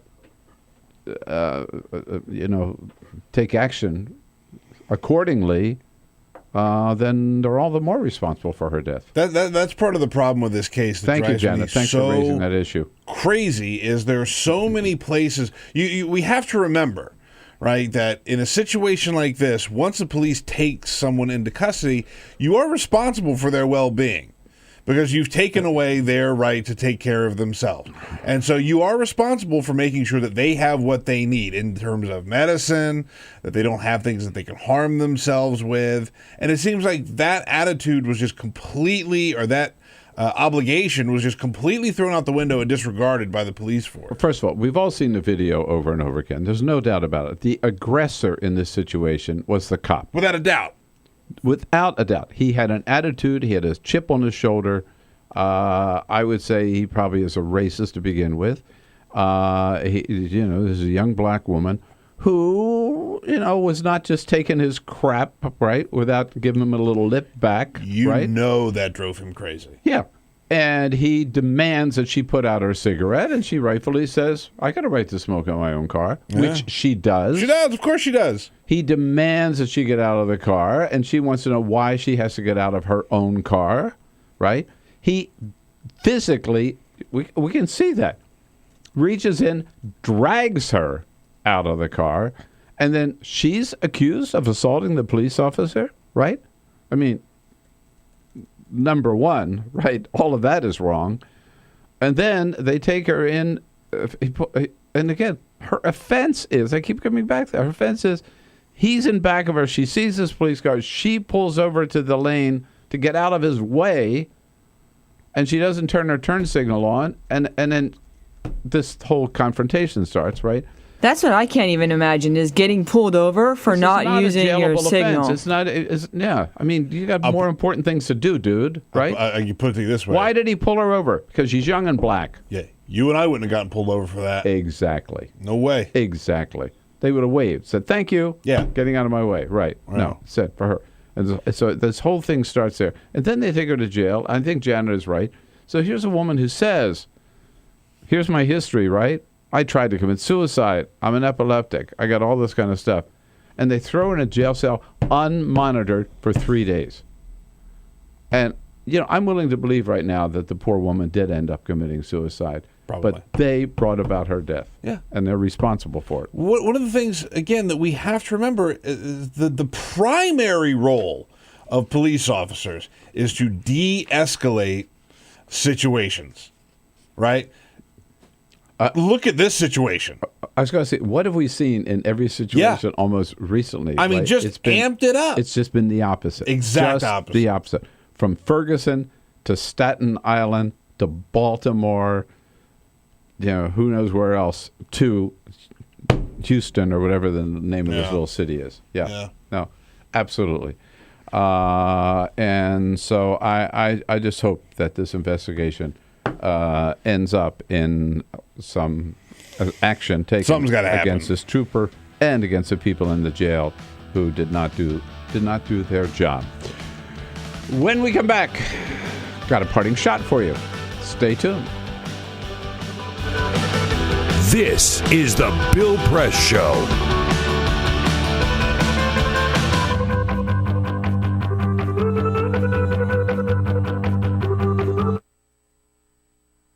It is possible to read the history of this country as one long struggle to extend the liberties established in our Constitution to everyone in America. In other words, who, according to our laws and culture, gets to be considered a person? The law creates legal personhood, and movements create law and change culture. So, how have the courts passed laws to shape our culture? That history goes way back before Citizens United. 1819, Dartmouth College versus Woodward, Supreme Court case, turned a corporate charter from a government-granted charter to a contract. This ruling gave corporations standing within the Constitution. 1886, Santa Clara County versus Southern Pacific Railroad. Though the court did not rule on corporate personhood, the decision was subsequently cited as a precedent to hold that a private corporation is entitled to the same 14th Amendment rights of due process and equal protection as human beings. This makes it impossible for us to make laws that treat local businesses any differently than giant multinational corporations, even if their business practices are deemed to be harmful to workers, the environment and communities, or if they have a history of violence. Hale versus Henkel, 1906. The court granted corporations the Fourth Amendment search and seizure protection. Dodge versus Ford Motor Company, 1919. The Michigan Supreme Court says the business corporation is organized and carried on primarily for the profit of the stockholders. Stockholder primacy is established. The purpose of the corporation, according to the court, is no longer to serve the public good, as it had been. It is now to maximize profit for shareholders above all else. Pennsylvania Coal Company versus Mahon, 1922. Corporations get the Fifth Amendment takings clause, meaning if you pass a regulation that impacts a corporation's ability to make a profit, that is deemed a taking, and they can sue for the right to future profits lost. This creates a chilling effect, and local and state governments become much more hesitant to pass laws in the public interest for fear that corporations can claim loss of potential profits that cities and states will be on the hook to pay. Buckley versus Vallejo, 1976. The Supreme Court rules that spending money to influence elections is protected under the First Amendment, in effect saying that money is speech. Citizens United versus Federal Election Commission, 2010. Today, the Supreme Court of Chief Justice John Roberts declared that because of the alchemy of its 19th century predecessors in deciding that corporations had all the rights of people, any restrictions on how these corporate beings spend their money on political advertising are unconstitutional. The court's ruling threatens to undermine the integrity of elected institutions across the nation. It's a rejection of the common sense of the American people.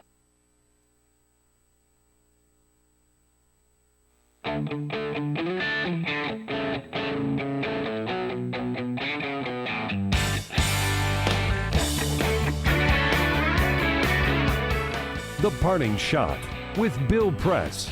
This is the Bill Press Show. All right, think about it. Aurora, Colorado, Newtown, Connecticut, Charleston, South Carolina, Chattanooga, Tennessee, Lafayette, Louisiana. What do they all have in common? Only one thing: mass murder.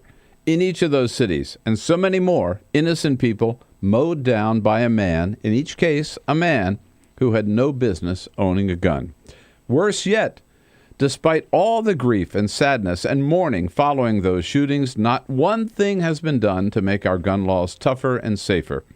In fact, after the most recent massacre, Louisiana Governor Bobby Jindal even said, "Now's not the time to talk about gun control." What's he mean? Now's the time, the very time we must talk about gun control, and not just talk about it, do something about it. Without tough universal background checks, for example, it's too easy for any nutcase to walk into a gun shop, gun show, or a pawn shop, or go online and end up with a gun capable of mass murder. Today, the fact is, you can't walk into a shopping mall, a movie theater, a school, or even a church anywhere in this country with your family without fear of somebody getting shot. Shame on us for being such cowards when it comes to doing something about guns. That's my parting shot for today, folks. Hope we see some leadership on that issue. Have a great Monday, and hey, come on back and see us again tomorrow morning. This is the Bill Press Show.